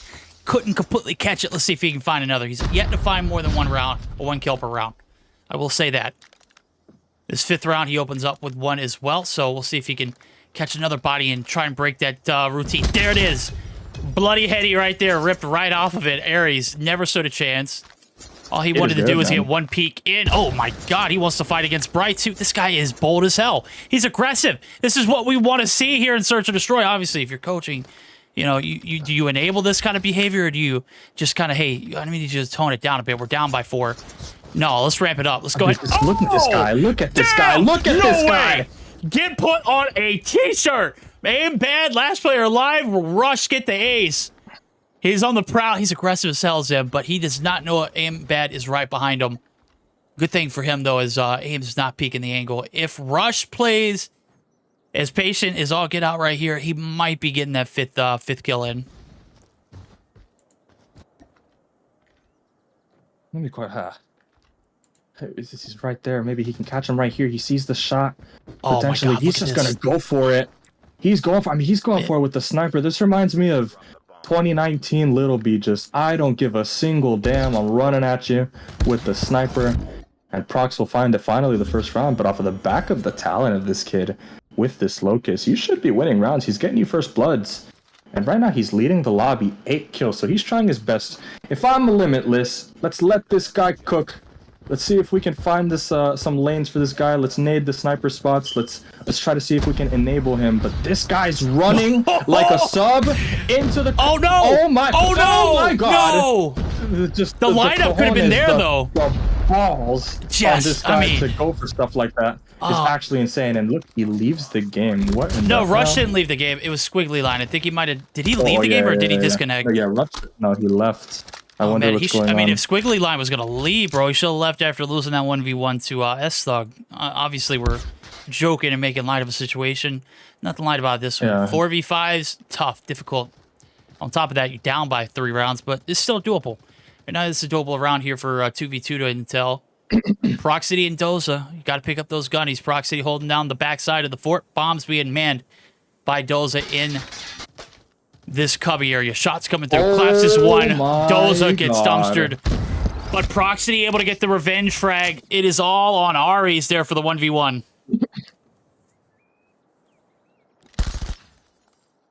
Ox, nice position in the middle of the map here. He knows the bomb is going to be picked up. So now can we do anything about it here? The bomb is getting planted here, potentially by Aries in just a little bit of a moment. But the good thing about the position here for Prox is that since you're very central in the middle of the map, Aries has nowhere to go. You will 100% see it, whichever way he chooses to cross. And it looks like it's going to be a cubby stack, so typical. We got a cubby versus retake player. Can he spot him out? He's going to look around the corner. Maybe he's sniffing it out. It smells like garlic. He's off here to the left. He has an idea, perhaps. He checks the tractor, doesn't see anything, but here goes the slide. Now the engagement has begun. There goes the slide. This is going to be a very important round. Bullets running out for the side of Prox, but he will slide onto it and pick it up. So that's a key round for them. You're 4v5 now, and you really, really, really need Rush now more than ever to find those first bloods in this position. But an excellent start to the round. Now you're switching the sides, and now you're on offense. So the good thing about this is, for the time being, since you're on offense, you get to play at your pace. So we can really, for sure, now give Rush the opportunity to see if we can go find a blood. We've got 2 minutes to work with. Very, very nice amount of time. Let's take a look and see if Rush into the middle of the map can find something lined up. We've got the sniper on the side, but here, the nice peek will come through. Nothing right now on the scope for Rush as he repositions and tries to find something new. But going through all of the different positions here, all of the different little jump spots and all of the different angles that we can find. He narrowly misses that flag. That would have been really, really key. But Skizzle on the other side finds Claps. And Rush's patience here might be the key. Look, why are they all stacking in courtyard? What is this? I've never seen a defense like this. Oh my god, oh my god, oh my god. There's 3 in courtyard. Rush able to play his life there. S-Thug giving him a little bit of a love tap, a little bit of a warning shot. 3 players in the front of courtyard. He's got it. Rush! Look at this. God. Oh my god. The beams. There goes the trade. Doza there for the trade. Aries is dropped. Now the top side locked down by him. Backside rotation. Bright, has he gotten in the gas station for free? Did anybody spot him? Proximity. Don't think so. Oh, Proximity knows. Okay, Proximity knows. Look at his line of sight. He's got that's this one good, locked that's down. Okay, that's good information. So you know there's one inside of your back alley. You know there's one in gas station at the very, very worst case scenario. But do you know there's one on the outside of Granny's? Oh, What do you get to Skizzle. say? Skizzle. He gets caught. Gets caught lacking. Nest Thug. Just roaming freely. I mean, with these two in power positions like this, there's nowhere you can run outside of Granny's without being noticed. That's tough. Yeah, Those are it's now. a really difficult position here. It comes down to 1v1s. It's Oh tough. my! What was a one shot? Did nobody hear that? You hear it? Okay, nobody heard it. Thank God. Nobody can hear that bomb plant either. So he might be smooth. He needs to find at least one before he gets his bomb plant down, but he can't do it because there's not Ideally, you enough would time. try to, but you just you don't got time. You got to try to lay it and try to see if you can get away. They're giving you the plant right now, so maybe you can plant it and dip, disappear into the night. But here comes an engagement in the middle of the night. They still don't know exactly where he is, but Bright's going to get caught lacking. Now it's a 1 versus 2. It's a doable position, but the bomb is not planted for Doza. He's got to wrap, bro. Unfortunately, He's got to put wrap. himself in a really bad position. He's got to wrap the map or challenge No, on a there's head no glitch, way. and There's that's no what's gonna way. happen. There's no Yeah. way you make that bomb plant and you stay in bottom Grannies. Look at the position of that. Yeah. You Yeah, wrap, yeah, you get the gotta top wrap jump that. up. There's no way. I mean, obviously, this is my Yeah. only concern. I don't know if you could, have a word to say about it, but that bomb plant diffuse being the same amount of time it takes to plant kind of throws off situations where you think you can wrap like you do in regular, COD and console COD. Yeah, What does it that's take? true. Like 7.2? A wrap is easily done in 7.5 on console. a little less than 7.5. 5 to plant and 7.5 to diffuse on Yep. console. So it kind of makes these wraps a little difficult to do and pull off and do it in pristine time. But at that particular moment, there's no way you take that forward gunfight. and is not screaming that everybody's flanking. Yeah. Like, why are we looking mid-map? Rush, Prox, and Skizzle. If Doza just killed one and saw that there were 3 flanking, surely he calmed that, and we're still looking mid-map for no reason. But regardless, now Rush is in a really nice position on the deep. He's entirely got the flank, so, I mean, these are just straight-up 1v1s. Prox has to win a crazy Goliath gunfight here in the front. He's got to find one, but Rush is narrowly. He's going to miss the pinch there. No. Now the round is doomed. Rush is in a position where he has to try to see if he can find something here, but it's not going to be presented to him. The opportunity narrowly escapes, or not narrowly, actually. It was a very wide escape there. And the round will get diffused. Now it's match points. Your back is against the wall. Will you get into the league, or will the other team, Demise, will they find themselves in the league? And right now it looks pretty clear. Yeah, it looks pretty clear. Obviously, this run, we said it was going to be close. It has been anything but. First game, about 100-point deficit, a little over 100 actually, and right now you're fighting a battle in 4v5. These demons on the other side of the map have not been easy to deal with. Ari's in the middle of the map, shutting down your top frag. This is it. 3 players left standing. Can they hold on for dear life? 1 round away from shutting it down is decided Demise. You got to play your lights out in order to keep the dream alive here if you're your side of Infinite Limitless. Right now, Proximity does find that first kill. S-Thug actually going to be sniffed out as well. Doesn't quite know it, but aim is bad. Aim bad is literally on the boxes, and you've done great work so far. Can you deal the pressure here on this player who's literally injured in 1 shot? Skizzle absolutely ending 1 in 1 shot as well. Bright's dropped through the wall. Bang. God, I wish I'd have caught that. Where did he catch him at? Oh, he got him off the freezer. little refrigerator. Yeah, that's tough. Okay, so still hope. They're rolling it back. It was a 3v5, now 3v2. Aim bad. Aim bad. Aim bad has the position. The slide's gonna come through. Doza will catch him. And now, I mean, the bomb. Had Skizzle just stayed there, he could see the bomb cross and the entire mid-map cross. Oh and my then, God. The Doza could have just wrapped it. He's gonna get caught lacking here. A couple body shots to go, but the sniper versus Doza. Now Doza once again in an opportunity to plant. Let's see if he makes the better decision now. Wherever you plant for, please make an effort to play in that direction. This is not a Granny plant. He's going to slide towards Granny. So already setting himself up negatively. And once again, putting himself into a position where if the other player gets onto the site, he will have to fight a bad position. My game crashed, so you're going to have to take over. Oh, I got it. Fake defuse comes through. Claps is a veteran. He is not going to commit. But Doza able to keep the dream alive, even regardless of how bad of a plan it was in bad positioning, able to capitalize on a misplay from the side of Clap. So living to fight another round here. They got to be flawless through this next 3. Obviously, it's got to start 1 round at a time. This one You're able to reel back in a 3v5. Let's see if they can do some miraculous here in this next round. Rush, absolutely one shot. Able to get away with his life as he jumps out of the top side of market, trying to get the next little hop up cheeky spot. Aim bad. First victim of the round. The wall bang coming through. He was trying to straddle the tractor head glitch for dear life. Ends up straddling a bullet to the face. So Clap's able to find one in return. The trades have ensued. It does look like it's a 2-for-1, but it's just a 1-for-1. As one of the players in squiggly line decided I could not handle the pressure. I needed to get out of here. I don't know what the case was, but Rush able to reel one back in as well as he finds Ari's S-Thug is dropped, and suddenly you're starting to feel a little bit of that momentum shift. Can you feel it, Sam? Is it there? We can feel it, dude. Rush, those are his first 2 kills for several rounds, so finally maybe coming back to life here. Another one! There's the third on the round for Rush. Can he cook? Can he get the 4th one? Now Bright in the middle of the map, but he's gonna challenge. Absolute maniac on the map right now. The bomb is gonna get planted. Bright with the huge 2-piece, but Doza will clean it up and narrowly win the round. So the 4th round now for the side of Limitless. It's not out of the woods yet. You still got 2 more rounds before you can force this potentially to an overtime. But we really need to see Rush once again continue this late second half resurgence. Prior to that previous round, he hadn't had a kill for 4 rounds consecutively, and he was getting first blooded. But he was able to find the opportunity and open up that round for his team. This time, the first blood's going to come again onto Rush. S-Thug's going to do it himself. He's absolutely tired of playing this game, and now we're in a 2 versus 4. And don't blink, but the lights are slowly dimming here for the side of Limitless. Yeah, they are. Don't run towards the light either.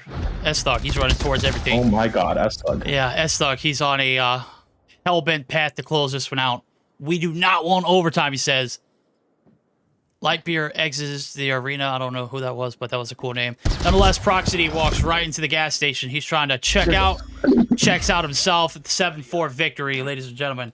Say hello to your next contender for the regular season. That's right. It will be the side of Demise coming through. The Limitless. Not Limitless. Holy hell. Yeah, Infinite Limitless. Not going to be able to make the cut, as a matter of fact. Not finding a single game successful. That standout, or that hardpoint game, didn't look good at all. The gunny's just not there. That Search and Destroy, I mean, would we have really seen this one be close if it wasn't? I think they would have won. Okay. I think they would have won. You still think Demise would have won if it was a 5v5? No. I think Limitless wins if it was a 5v5. Oh, that's so tough, man. I think Limitless wins. Okay. I mean, you hate to see that, of course. But I mean, hey, let's look at what they did do in that 4v5. They kept it close. They were scrappy. They didn't give up. They played to pace. They tried to find their first bloods. They tried to work these bomb plants. And sometimes if you're playing with a guy like this on your team or Rush, you're going to live and die by whether or not he is going to find you those opening kill opportunities with his aggressiveness. But man, this is the second time. I said it before the map started, this kid Rush, I watched him on that summit and he was doing the same thing. He was just by himself on summit, top sliding with a Locust, 1v3, quick scope. He's the #1 Locust on the leaderboard. The kid is incredibly talented with that weapon. And if he finds himself on a league team at some point, he will be an incredible talent to watch in Search. I think as well, if I'm him, my recommendation to him is dude, if you've got that kind of pinpoint accuracy with a sniper, pick up an AR. North America is so short on truly great main ARs. The ceiling for that kid, it looks like he could in the future be a really great talent. So pin it right now. Hopefully we see more of him soon. But Doza as well. This is a guy that I think he's got a future, and he's a gamer, bro. Hopefully he is a gamer. He can do a couple things. He struggled on that hard point a little bit there, but in that Search, him and Rush were really doing well. So not too many players pop up like this kid though, Rush, and I'm not gonna say that he's a generational type dude. That's obviously insane to say, from challengers. Yeah. But I remember solo playing in qualifiers and remember seeing him and just having this feeling that he was wow, something this guy's special. Really great. Yeah. I remember watching Washi when he was coming up on LAG, dropping 50s on everybody. And I was like, damn, this kid's crazy. I get the same kind of feeling about this kid, and I really hope that we see him again. I think you're absolutely right. Obviously, you got to start somewhere, and Challengers is usually the place to do it. So Solo came up. I think his come up was a little more progressive, or not progressive. I think his was a little bit more like strung along, explosive, very explosive towards the end. Like stage 4, 2021. It was absolutely for a while. Yeah. Solo was in qualifiers for a while. Yeah, he was. Yeah, I remember. I casted him several times. I had an opportunity to watch him play. It just something. But Washi, on the other hand, it was just one season. It was like, was just like boom, boom, boom, boom. Yeah, crazy. I mean, it was just 50, like 50. Exactly. Search and destroy. We're seeing this guy 50. dropping 20 bombs, 50 bombs in hardpoint sniper. Just, I mean, completely built different, and still the case today. So anything can happen in qualifiers. Anything can happen in challengers. Everybody is a nobody until they're somebody. Until you're somebody. Until you're somebody. So you got to start somewhere. Sure. Right now, we're going to start by taking a short intermission. We're going to get geared up for it here as our last series of the night. We already see it. UD Angels right around the corner as well. They will be squaring off against, who is that, you might say? That is Midnight Gaming, or as Denominate would say, Croissant Gaming. We'll see if the name fits now as we're going to get geared up for that. We're going to hear a word from our sponsors here first. It is going to be Gorilla and COD Mobile, so don't go anywhere. Shall return.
versus 3 is still a winnable position. We've seen crazier things happen.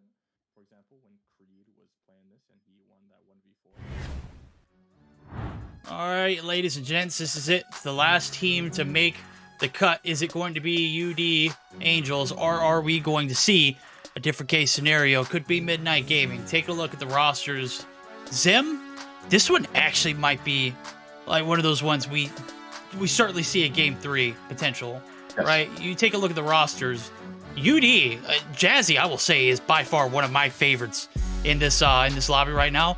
But then you can't neglect Aerith and Nicole, bro. I mean, Nicole arguably one of the best, if not like names up there in all of Call of Duty. Definitely, certainly at the top of the pedestal when you're talking about the girls' competitive scene. Yeah, I mean, Aerith has been. I mean, for a long time, Aerith could have been on a lot of pro teams, and like, I'm not a person that thinks like it's actually kind of weird because I'm like, this team should have been playing in qualifiers. Exactly. Like, the girls should have been playing in qualifiers for the longest damn time. It's like, why wouldn't you play in qualifiers? And I don't know what the weird excuse was that they weren't playing, but it's just like, you guys were always better than at the very... Man, the bums that have been in the league for the last couple years. It's like, look, I deal with like at least 3 or 4 of them in EU. The bums that have been in the league. It's like, you're telling me that this girls team can't be in the league and be a middle of the pack team at the very least? Like, absolutely not. We see Aerith do very well against quite literally everybody, and that's the thing that's key about this team. It's like, they're not a girls team; they're just a good team. Period. Exactly. They happen to be girls, and you know, the fun thing about it is that when they lose or when they win, we get to bully people a little bit and we get to tease and make some fun. So. Right now, I'm happy. I want to see this team in the league. I want to see them bully some people, and I want to see Jazzy keep this ascension that she's on right now. We saw her absolutely go crazy in the 4v4 events. Oh my god, she was frying, bro. I couldn't take my eyes off her, man. Man, it was a pleasure. She was great. She was gunning, bro. She was gunning the best. Yeah. And everybody was just looking stupid, bro. At one point, I heard Pepe, she freaking wallbanged me. She freaking, that's the only thing you can hear. Ah, it's just chaos. You thought you had it locked down. Wrong. Wallbang. Jazzy. Dementing. Just absolutely.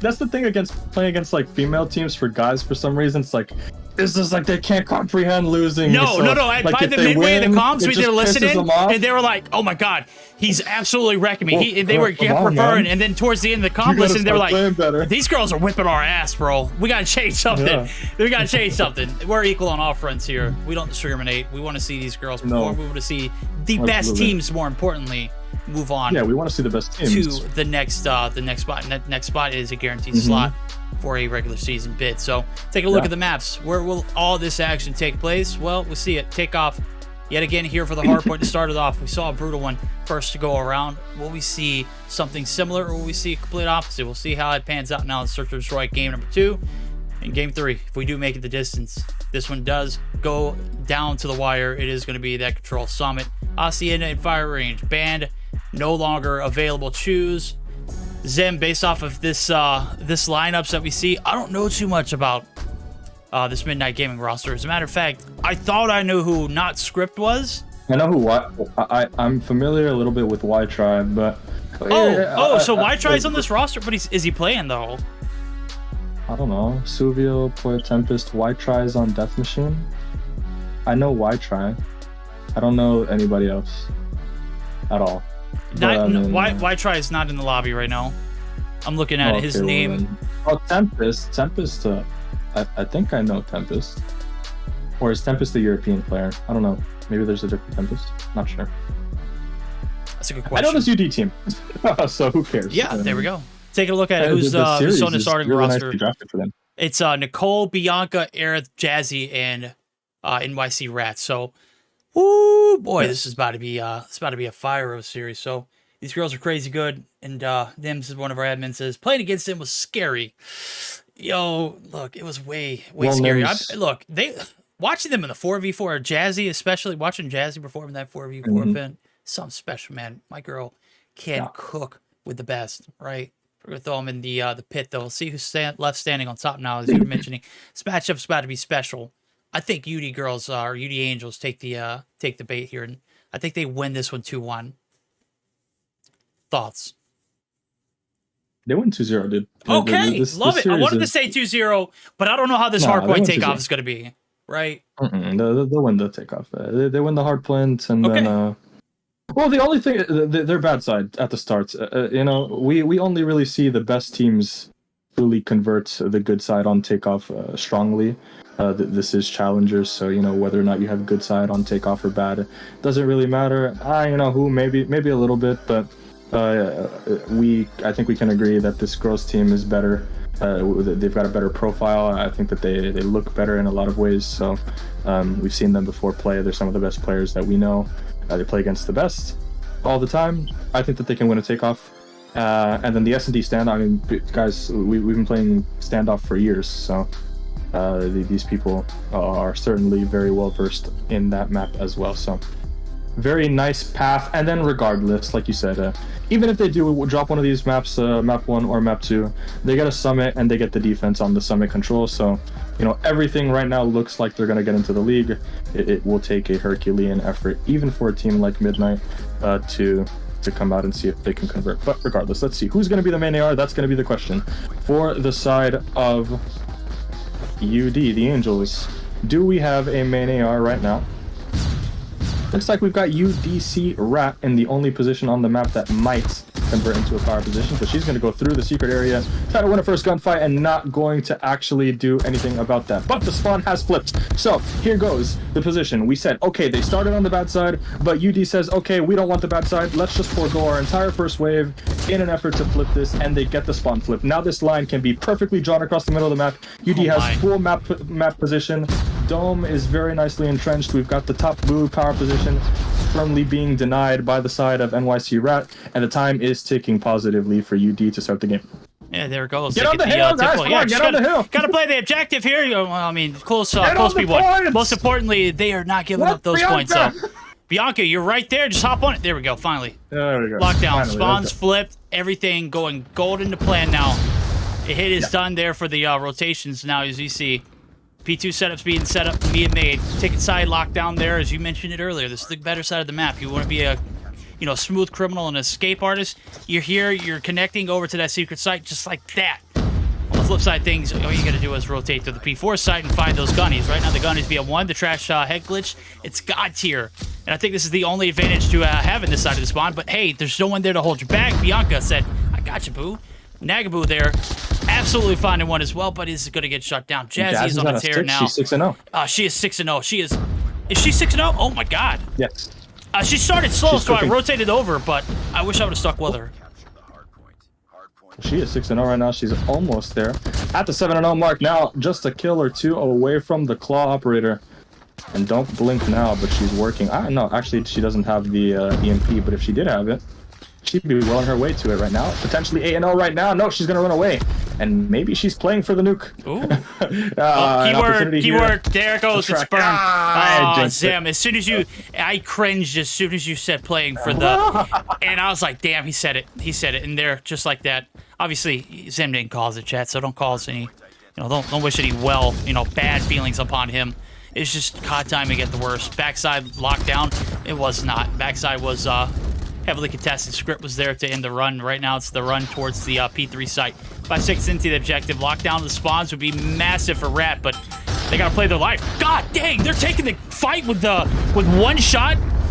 Does get the actual Sparrow to hit, but that was bold, and it did pay off. Jazzy here for the contest. If she can get across the line, smoke covers up a majority of the gunfights, and just like that, we see a lockdown here in P3, and more importantly, the spawns being locked down as well here for the side of Midnight.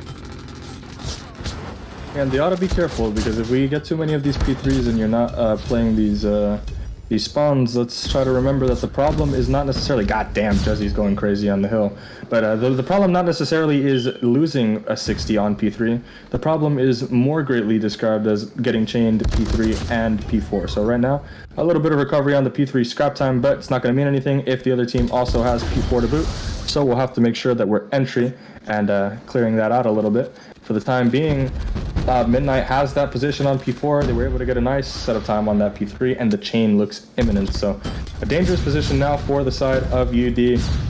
full team spawning on one wave. We got streaks working now for the side of Midnight, and it's getting to be bad. But luckily for them, we're playing to 250 and not 150, so we're gonna have to take the things that we learned about the bad position from the first set of hills, transition that over into a good position on P1, and then try to build on that idea by the time we get to the next set of 60 hills. Yeah, there we go. Oh my God, I don't know who not 2IP is, but he is absolutely frying. Ran away with the lead in the kills department a while ago. He is cooking.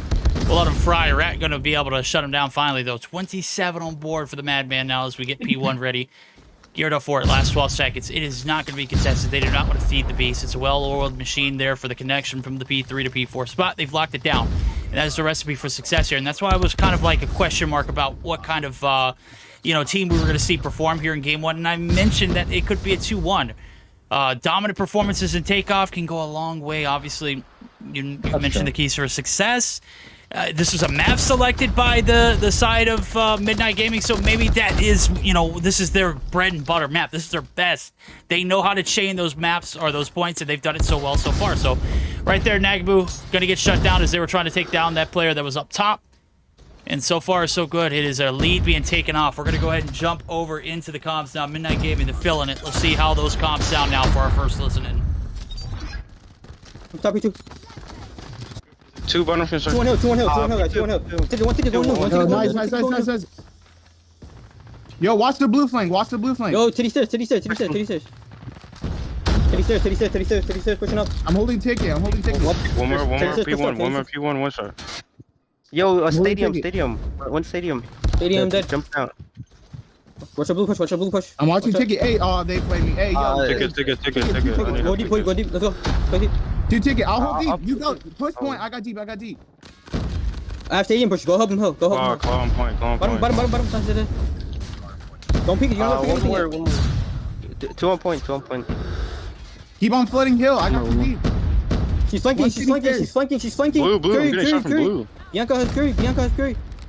All right, those comms fully functional right now. They've locked and loaded. Right, is the hills pop 15 seconds in. A little bit of redemption here for the girls over at UD Angels, but you gotta love the flowing. You know how nonchalant everything is. You felt a little bit of pressure, but they were locked and loaded. Yeah, it was very calm. It was very, you could definitely understand what was happening on the map at all times. Nobody was flooding anything with any random screaming or any, emphasis on things that were not necessarily important. Very, very clean, very nice comms. Something they should be proud of for sure.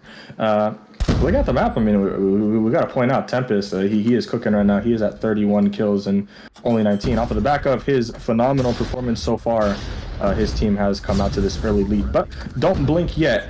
Angels have taken the spawn and the transition now. They've got all of the kills. Full team spawn now for Medical. Just one more, and Nagabu is going to go on ahead and get that kill with the Annihilator. Now the map is going to entirely open up.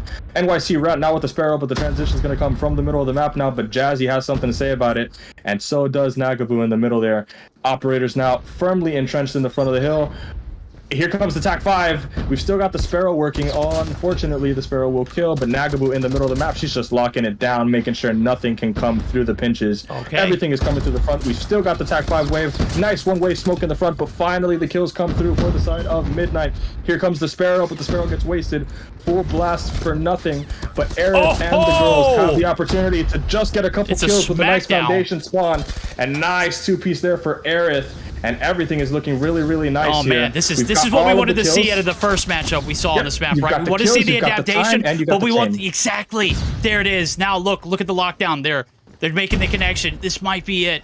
This might be a map that was played better in the first set of hills by the side of Midnight, but look at the lockdown here on P4. That bread and butter, one hop, one skip, one kiss is all it takes right now. It's P4 popping open for business, and Angels are here ready to rock and roll. Big kills on the outskirts though as Rat gets dropped. Two more back in the feed. There is pressure being felt. Midnight got to perform. They sold the bag. Here comes the second dose of TAC 5. I thought they just popped it. They did. But they've got it yet again. The accelerator, absolutely beautiful. The claw, though, from Jazzy. 29, make it 30. Oh, my God. Freaking on him. He's finally going to get shut down, but holy hell.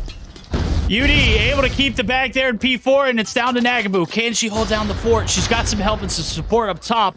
They've abandoned the hill, but they're looking for the pressure and the redirection. It's too good. Oh my God. Angels are here to play. Good.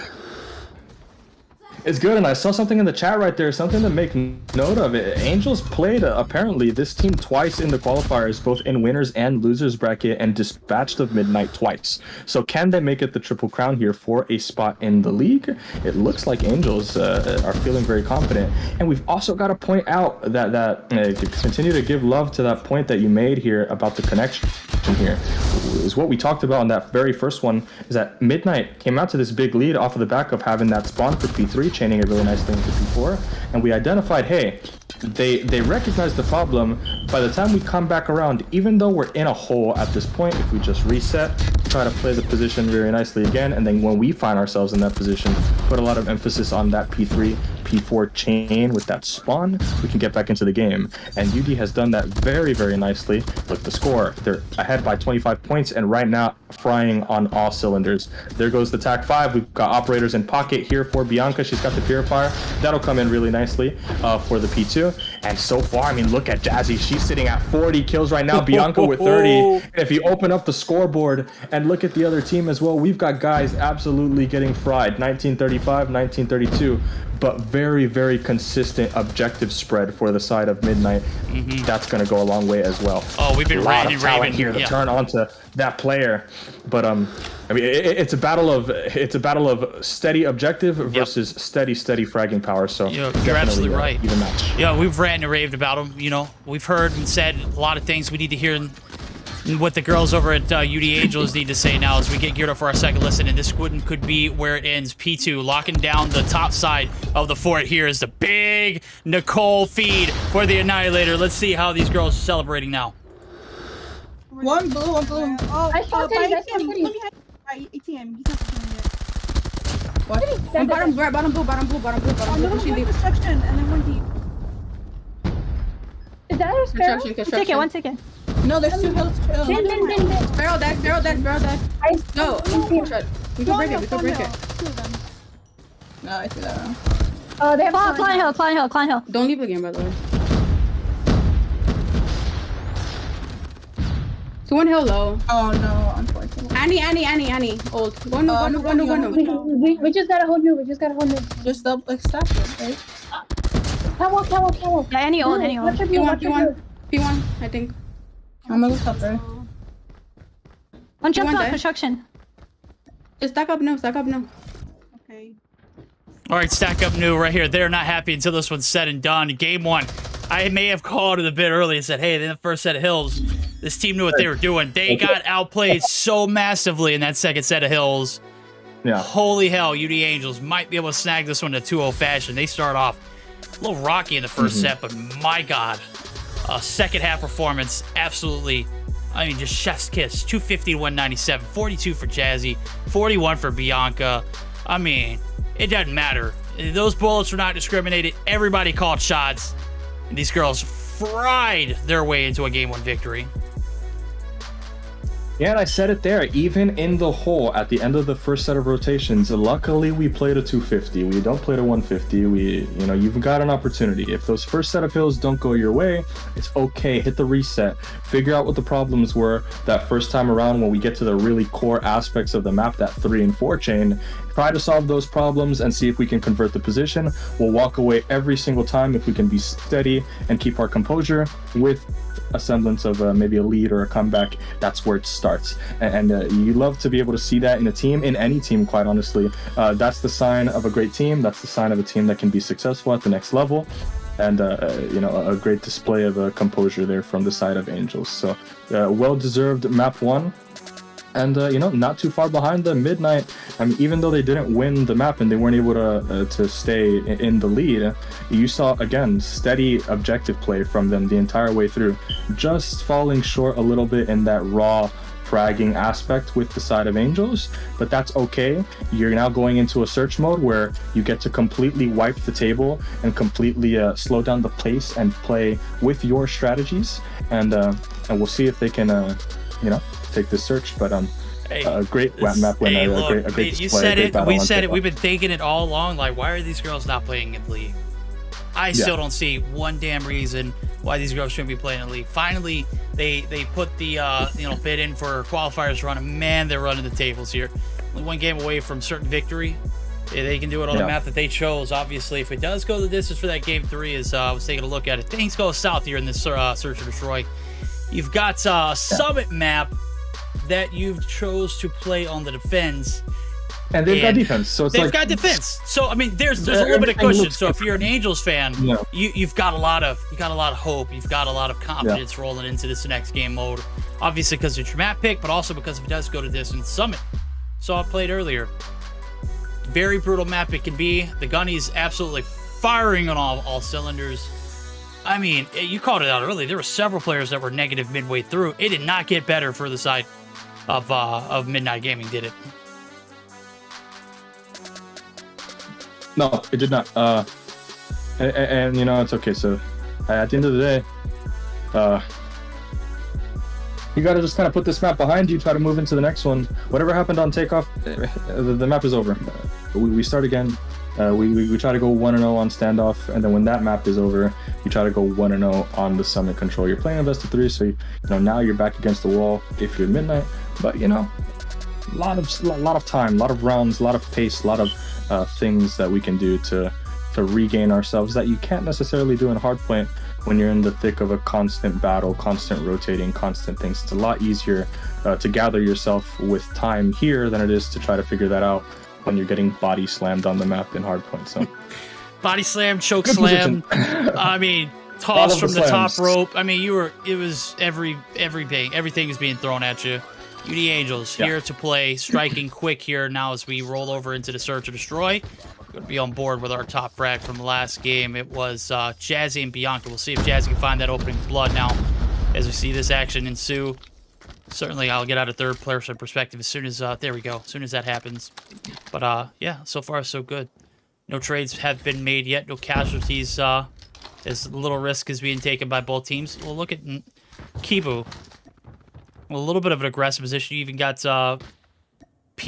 I don't even know how to... I mean, come on now. Not Pope. What is this? POIP? We'll just POIP. Oh, first blood does come through. It's Bianca. Bringing the Haymaker in with the Lotus Flame CLQ. Looking for more action there on the backside. Oh, my God. It almost gets the heady of Script, but Script... I mean, he's not even... I mean, he's just bold. He just wants to chow. Yeah, I don't like I don't like what Nicole did there. You are the bomb carrier. Your team clearly had no interest in helping you do that, and you dropped the bomb in a very compromising middle of the map position. Not the best decision there for Nicole. And on the other side, we lose a gunfight in isolation, and where we did get an advantage there with the first blood, we didn't convert it. So these are my goals for the side of UD. This is what I want to see from them on their path to winning this, and then really being proud of this victory. Oh my God! We want them to win. Goddamn, Aerith just puts the burner on them. You know more than anything. We've watched standoff together. Oh my God, Aerith is right now in the middle of an incredible engagement. Right now, we're gonna have to catch this. This is the best player on the other team, and it's gonna go on ahead and go in the favor of that player. But Jazzy's gonna spot, and Jazzy has him locked into the scope. No, Jazzy doesn't know, and he blunder of a round here. But anyway, just putting this in the back burner. You've watched standoff with me, and you know that I despise teams that only go A and only have one bomb site in their arsenal. I want to see a team open up the map, force you to play on other bomb sites, force you to play through the alley, force you to play in these positions, and really be flexible. If UD does not demonstrate that they can't play on B or through the middle of the map, then playing this map will be extremely difficult for them as Midnight focuses on their tractor defense. Regardless, though, Bianca on the other side of the wall right now, I'm not even going to attempt to name the player here in the middle of the map. Oh my God! Burner Tom Marcus going to put him on the stakes. Flick! Here goes Jazzy. Now it's Jazzy in a 1v4, and okay, first 2 rounds, a little rough, but hopefully we can recover the position. Yeah, me too. Great start. Did that not hit? You saw the animation. It looked like it was... Nah, I didn't hit. That didn't hit. I saw the yellow indicator that looked like it was trying to wall bang through something, like it hit an object. Maybe I'm just tripping. Maybe look, I don't know. He looked like they had the lineup Jazzy. Maybe he didn't pull the trigger. I don't know. First blood's in now as next round over. 2 rounds in a row. The defense standing strong. Regain of a lifetime. Gonna need to after that one. I love the setup. I like this for Midnight. Different setup. It's a different look. And look at POIP. He's literally in the spawn site. Jazzy has no idea. And that's the awareness. Too, like, no, okay, Rat. If you didn't win that one, we were probably gonna have to put you on, on burners. It's not just even necessarily the awareness as much as it is that your bomb, you want your bomb in the center of your position. You don't want your bomb on the extremities because now Suvio, he knows that the bomb is down on the gas. So really, we don't need to be doing anything on the map. We can just completely take this rap and dedicate ourselves to making sure that you don't pick this bomb up, as the kills are going to come through and she's going to run onto the side and get dealt with a little bit there. 3-0 now for Angels. I mean, we're making mistakes that, quite honestly, these are silly mistakes. Bomb is being picked up by multiple people. Bomb is being picked up and dropped in random positions. Finally, Nicole gathers her bomb again. We're not being dynamic and sending different kinds of hits. We're only going to the A site. Right now, it looks quite uniform. They're just doing the same thing over and over and over again. And Midnight is recognizing it and trying to find those ways to exploit it. But regardless, the Angels are on the side. The trades are coming through. So it is a 3v3 for now. But Nicole, you've got no control of the middle of the map, so you got to be very, very careful. There goes the middle map. The back shots are going to happen. And here comes the opportunity for a trade. Bianca will not get it. Switchblade there at range does not necessarily hit all of the time. But the kill will come through for Aerith. It's a 2 versus 2 position. Map has been flipped, so maybe we'll see a bomb now get planted for the barrel. Smoke to cover. And I like this from Midnight. Just kind of sit around, let the bomb get planted. Let's see how we retake. We'll see how they retake. Now it's going to be clean. Bomb's planted, 40 seconds. Hits on. 100% no location. Suvio might not have seen Aerith right there in the cubby, but they are looking for the wrap. They know for sure Boxes was not an area where either player went. So the intel's there. They're either in the back of spawn, which POIP is locking down, but Aerith wins the gunny. As the first interaction comes through, Bianca wins the second. Nice. Locking it down. There we go. A little bit of room to breathe. A little bit of success there on the attack, and that was just the perfect round to do it, right? You do it there, you find 2 more, you tie it back up. You got to take it round by round now as we get geared up for the payoff one. A little bit more of a little uncertainty. I mean, come on now. We can't be making mistakes of not picking up the bomb. The bomb. That's. I mean, Nicole, hey, able to find the first blood. Are they just opting to play team deathmatch at this point? I mean, hey, if you feel confident, do it. But at some point, there's going to come a time where you need to have a certain advantage, such as a bomb plant, and you're going to have to run all the way back to your spawn. I think Nicole's finally realizing it. I thought I stepped on it wrong. Did not. My bad. Look, my bad. I forget you, bomb. All right, there we go. There we go. Yeah, you goofy bomb. I picked you up, you silly Willy. I mean, I like the position right now. We don't really see anything, so a lot of the times, if you just get a little bit of space in the court here, these kinds of B plants are really, really nice. And you do have a lot of snipers right now. You've got Aerith and you've got Nicole. Aerith currently is in the middle of the map on the statue. You could sit that sniper there to look into the deli and send Nicole to plant. Okay, strange smoke. I mean, what I would have liked to see there is I would have liked to see that sniper there on the statue just directly look into the deli and then send Nicole to plant there, since you pretty much have a good guess that there are players on the track there. But now the bomb is down in a really compromising position in the middle of the map. Aerith has to win a crazy one. Now goes Bianca. It's a 2 versus 2 position and potentially a 2v4 here for the Angels. Can we see it happen? Not POIP is going to be working on the flank here, but Bianca is on the other side. There goes the bomb. It's picked up. Now they have a good idea of where it is, but it's a 1 versus 2 for Aerith. Can she convert on the kill? On the barrel? We don't know, but Midnight, sure as it goes, they're going to secure that pinch, and Aerith will fall 4-1. So Nicole will pick up the bomb, find the places that we need to plant. They had a free B there. And this is going back to that thing that I hate. It's like, if you're only going to play A, it's very one-dimensional, it's very predictable. Any threat of yours in the alley, any threat of yours in the middle of the map, I don't have to respect it because you don't show me that you can plant the bomb on the A side. Nicole's going to get a kill, she's going to get traded off. Now the bomb is going to be picked up, but we're kind of stuck now on the statue, and here comes that flank development. So if the Angels aren't quick on the site, if they won't die from the front of the site, they're going to die right here from POIP. Yeah, they are. Wrath is coming through, certainly on the backside. You forgot it. There's someone still inside the cubby side. Big Gunny went there for a wrap, but it's not happening. Lockdown 5-1. And a very, very tilting first half as we flip sides. Large lead favor the side of Midnight Gaming. They certainly take us to a game 3. Maybe my predictions weren't wrong. Because maybe, you know, maybe I just had the wrong prediction in that takeoff map being the one. Well, we saw it in the first half of our Hardpoint. Second half, beautifully done there by the side. The girls are ready, the Angels. Can they make that same thing happen here in the Search and Destroy? Here comes the hit. A side, aggressive sell. POIP finds first, but it's an 8-shot there for the trade. Kibu, there for it as the E gets dropped down. The bomb has been made over. Nagabu, look at it. The wrap in the middle of the map catches the bomb carrier off guard, but not TOIP able to find the trade. So no harm, no foul. Smoke goes down. Here comes the hit from the backside. Look at 3, look at 3, look at 3. 3 is, oh my God, not TOP. Just absolutely causing devastation there. Now 5 on the flank. Rat, she's got to make a play here. Doesn't work. Aerith in the 1 versus 3. The bomb is down.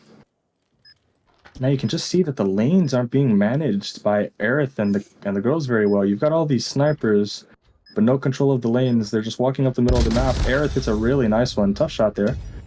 But if you're going to run these snipers and you're going to insist on controlling the middle map, you can't.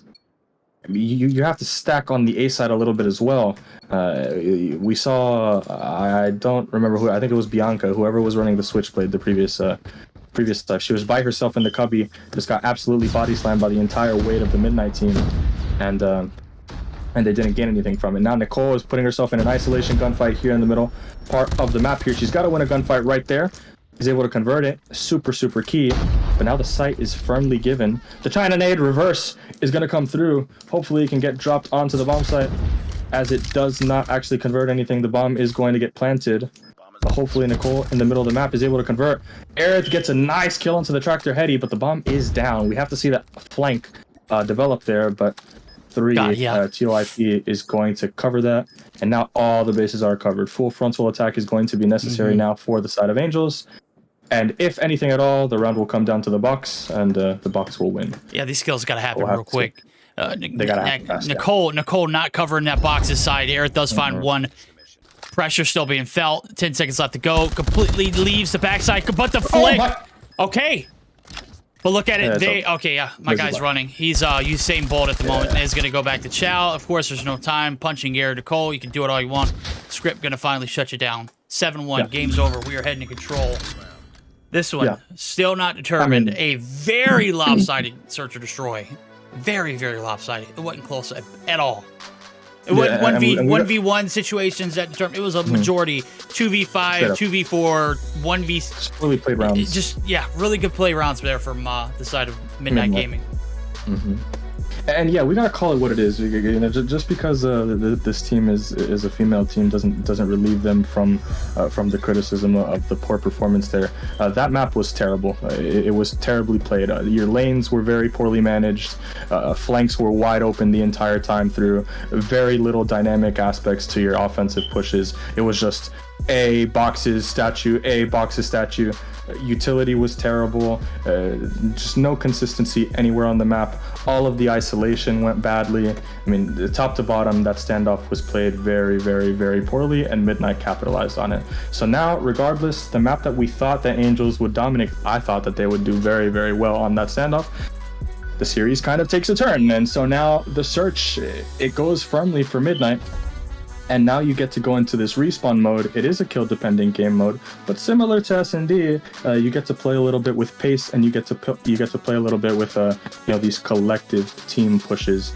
And that's what we saw them figure out how to do on this takeoff when they were able to go into the second half and really figure out how to lock down their formation and get good. The thing about this map now is that although it's control, they've got the defense on Summit, and off of the side alone, you get to really lean into the power of that spawn trap, and you get to really lean into the fragging ability that defensive side happens.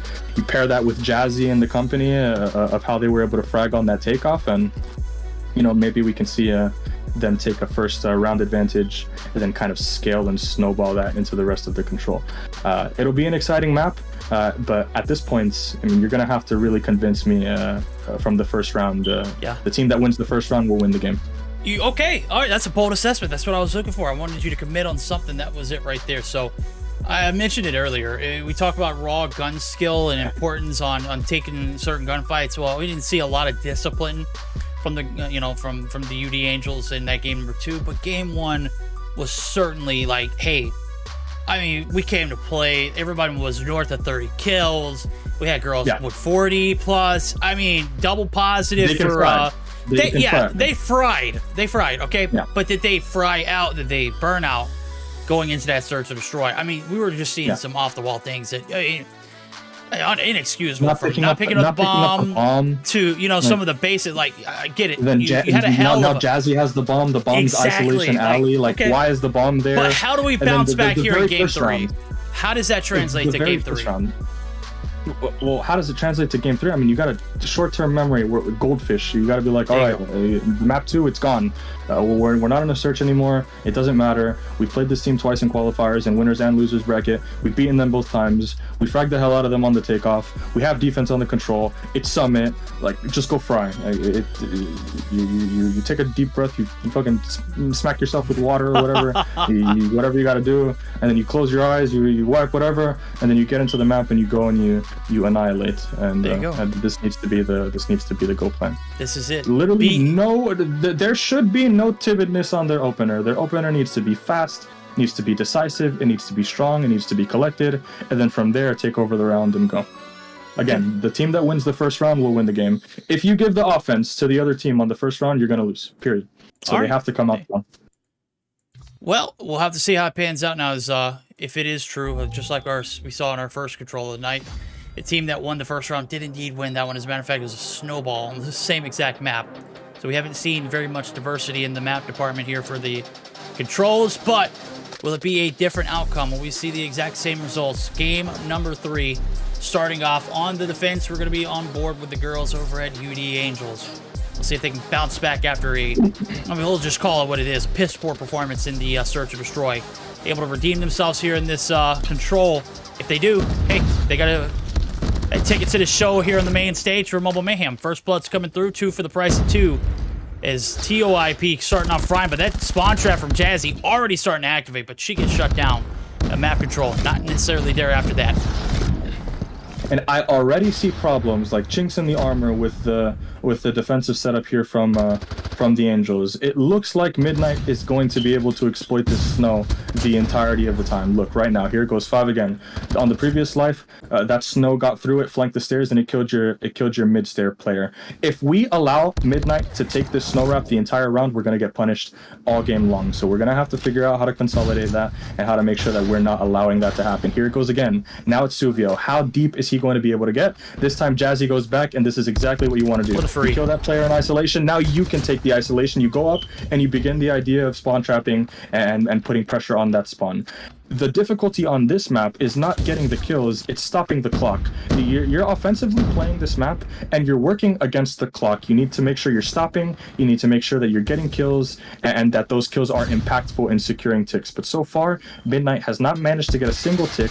The formation has been very closed for the side of Angels. They're frying, they're getting all the kills in the right places, and they're making sure now that snow is not being a central idea for the side of Midnight. Jazzy, right now, opportunity, fresh into the spawn. Here it goes. Yes. She's on the barrel now. Oh my god, almost gets a third. Potentially, but she's got that Predator missile. And now if we save that, hopefully we want to see her save this for the second round. This could be a very, very big tool to break open the round on offense. There we go. Well, starting off in a little bit of a pit. Second tick of progress comes through for B. But there's only 4 players left standing. Jazzy from the top rope is able to shut down 1 there on the objective. 8 seconds remaining. It's not just a race against the clock, it's a race against staying alive too. Script and Kibu, they are the last hope. Script gets shut down. Kibu follows suit. Excellent. And really an excellent recovery there. They sniff out the weaknesses. You said it, the kink in the armor. It's on that snow site. You put your demon in the lobby. That demon picked up 10, shut down that Put push. her in isolation. You can't I get wanna that for see them do free. that here. Yes. Like, send her snow and just let her bust open the map. I did a whole review on the final Animus versus Kings, and that's where we saw the heavy hitters. We saw Shark and we saw Spy going head to head on that snow, and we saw just that player dominating that really bust open the lobby. Here goes that TAC 5 big wave now, and when we see a wave, a very nice amount of kills open up. Maybe we see 2, maybe we see 3 for the side of Angels. You want to see Jazzy pull that pred and catch a couple rebound kills in the spawn. She's gonna come up now, almost get a couple kills here, but it's okay because the trades are gonna come through, and now we can stop the clock. Remember, always stopping the clock. That's the struggle. We've got 30 lives, but on offense, if we don't stop the clock, we're not going to be able to use all 30 of the lives. So stopping the clock on this B site is the most accessible. We get the kills. When we get the kills, we try to convert this into double time, find ways to pull your operators and choke points, and find ways to get your score streak out. But you know, regardless, the defense, they're going to find opportunities,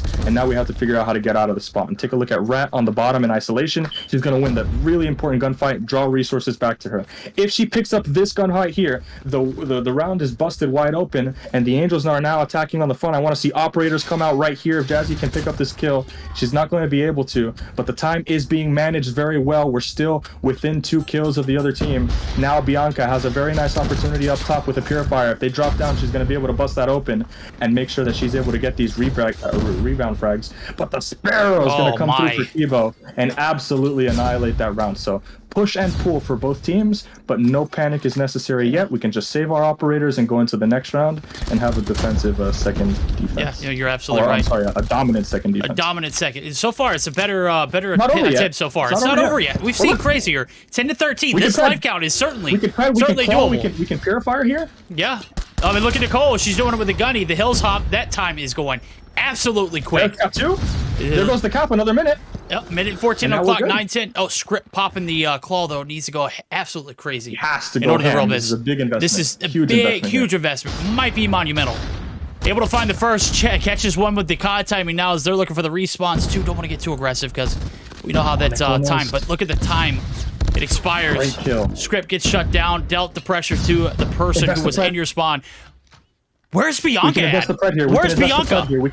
Bianca's on the back. She has a flank angle here. She's putting pressure on the spawn. Now those resources have to come back. That opens up the ability for the Angels to go through. If she can get that kill there, that'd be really key. But it's still okay. Right now we're 3 versus 4. Potentially we'll see if Jazzy. Oh no, she can't because she's dead. Yeah. She's dead. No more response. She can't invest the claw or the Fred. But still, if we can find one kill. TAC 5. Oh, the TAC 5's gonna get invested here. They're going for it. The Angels are going for it. It's 3 versus 3. We're gonna stop the kills now. Look at the rat from Nicole. They've got the advantage. No! Nicole has a flank right now. Nicole has a flank, but she's not going to get it. Aerith has the opportunity to get a kill in the front side, but the kill's not going to balance out for her. Rat now, you have a player 1 versus 1 in front of you and a player dropping behind. If she gets this slide right here, the round is very, very winnable. She's going to get back down. You've got 23 seconds to reposition now, and just a kill away. You have plenty of time to figure out how to do this. Maybe hop up top, maybe see if you can get the drop down from the other side. That's exactly what she's going to do. Incredible play here.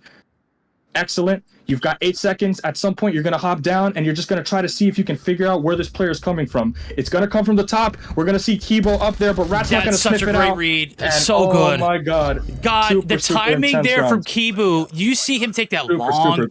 He knew that time was ticking. Once that time stops. Both players. Because, you know, the COD timing, you jump down. You stop the clock, right? You've got to put that pressure down. What you don't anticipate is that player being exactly where you were just spent all your time wrapping to prevent from happening. So, great bounce back, a great defending round comes through. But, you know, this one's not decided by ticks. It's decided premeditated. You get the defense on that 5th round. And based off what we've seen so far, unless we see that attack round come through for the Angels, it will be going to a game 5 or round 5. Wave, look at that. And we're going to say, oh, my God, 3 in the feed there almost instantly.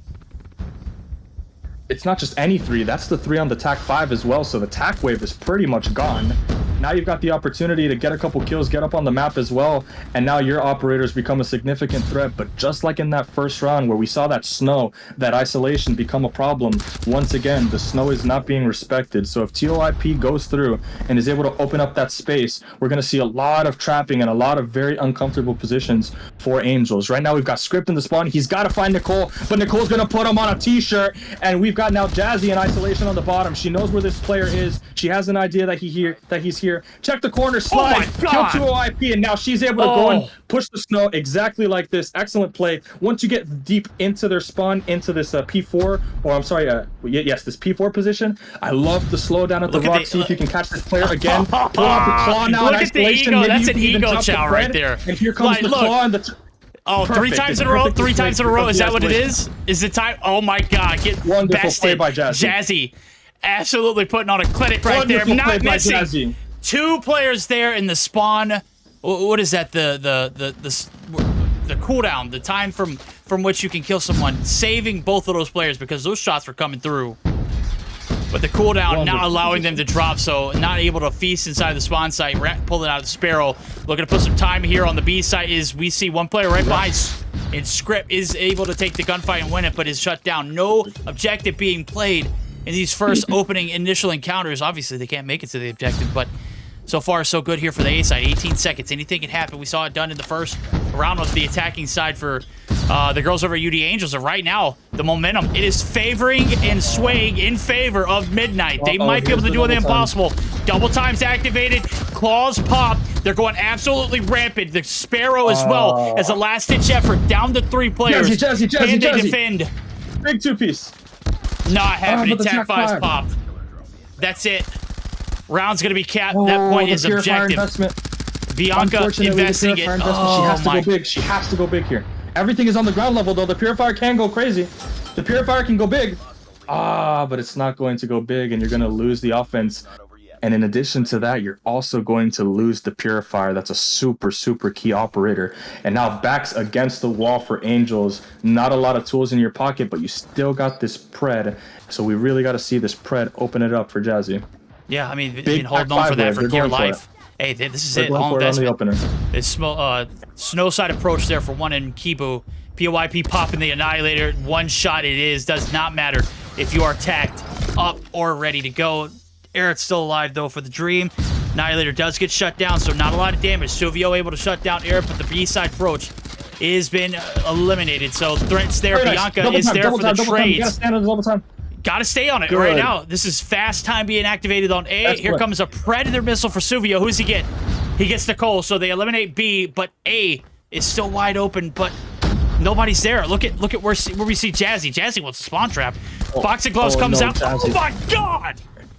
How did she not get haymakered? How do you allow that up close to personal encounter to act?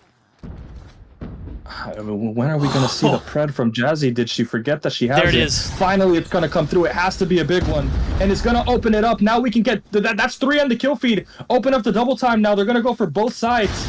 And this is exactly what you want to see if you are the Angels. You just got to win a couple kills, and then you have the full weight of the position absolutely choking out onto the side of Midnight. 18-18. All of the kills are in a very advantageous spot for them. But the kills are up top. They have to come through the window. Rat's going to pick up a really big one. But now they're getting shot down on, and all the trades are not going the way of Angels. Back and forth we go. Both teams are absolutely fragging. Jazzy's going to win another one, and she is absolutely trying her absolute damnedest to do her best and win these gunfights for her team. Oh but the my, Purifier is going to get pulled on This that is it. P1, and the position slowly is consolidating for the side of Midnight. It's getting more and more difficult to slap the clock, and it's getting more and more difficult to find efficient ways to get these kills. But Bianca has something to say about it. She's going to get down, but 8-11, not a lot of opportunities left. No, it's not. In the corner, Nagabu able to find one. Need to hop the hill top this time there. You don't have a lot of lives to do it.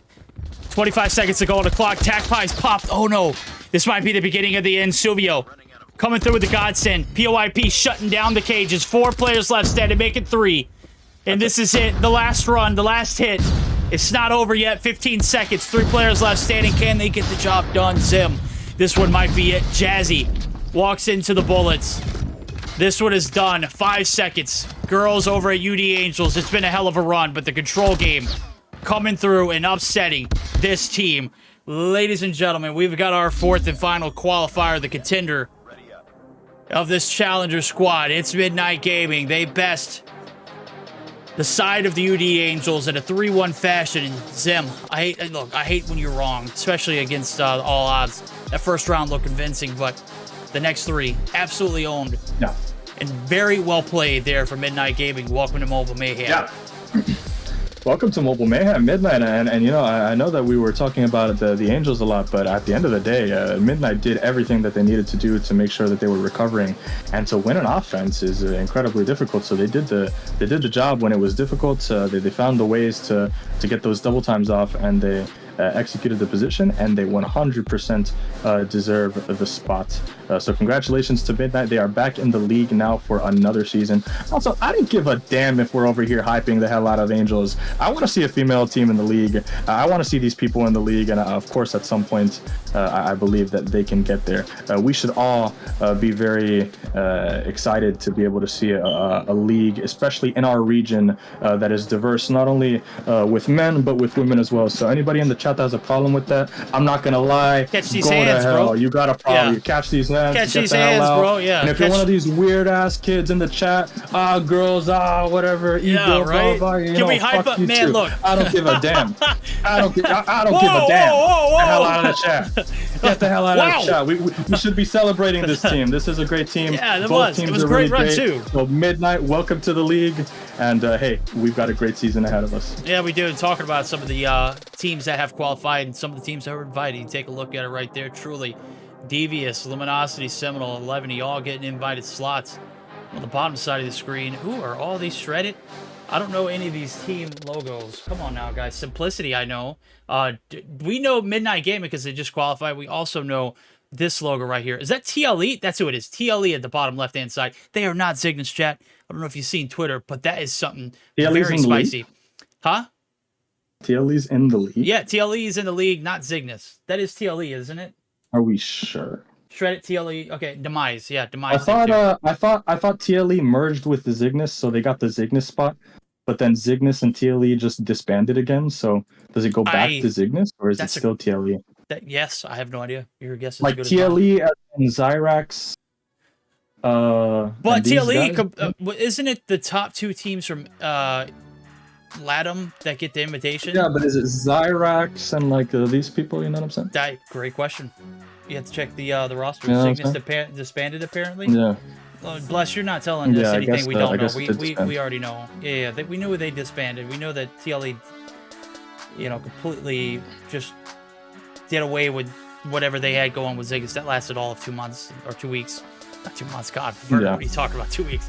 Yeah, honeymoon period was real quick, and obviously we wanted to see that one progress. But I mean, hey, when you can't come to an agreement on what needs to get done, sometimes the details. It is what it is. But hey, we got a certain great season on our hand. Bobby is back, and that is the best thing about tonight as well. As we see those 4 teams who qualified. Shredded look promising. Simplicity look promising. Midnight can be a bit. That performance was good enough to get the job done against UD Angels, but will it be enough to face against a team like Seminole or Luminosity? Quite questionable. Same can be said about that Demise roster too. So we'll have to find out what happens now as we're getting geared up for it.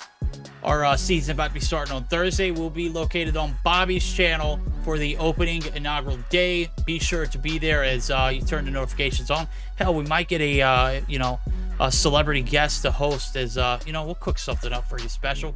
We don't never leave you hanging. Obviously, we are getting geared up for it. Zim, tonight was a blast, bro. That last series was look, man, I'm heartbroken. Those girls played their hearts out, and for them not to be able to win that one, that was tough to watch. It's tough to digest, but Midnight Gaming did come out on top. They are going to be playing in the league. Hopefully we'll see that not be the last time we see UD Angels participate in a qualifier event, though. Yeah, no, I hope not. This is the first time that we've ever seen them do it, and they had a great run. It just ends up that this happens to be the day that they lose. Again, we have to highlight, they played this team twice in the qualifiers. They beat them twice. Today was the better day for Midnight, the better series, the better set of plays for them, and they walked away with it when it was time to do the work in. But I walk away from that search and I say, man, that was so bad from the side of Angels. It's like you can't play like that and win. Search is the most important mode by far of all of the modes that we play in CODM, and you need to have some stability in this way. So go back to the drawing board, but be proud of what you were able to accomplish.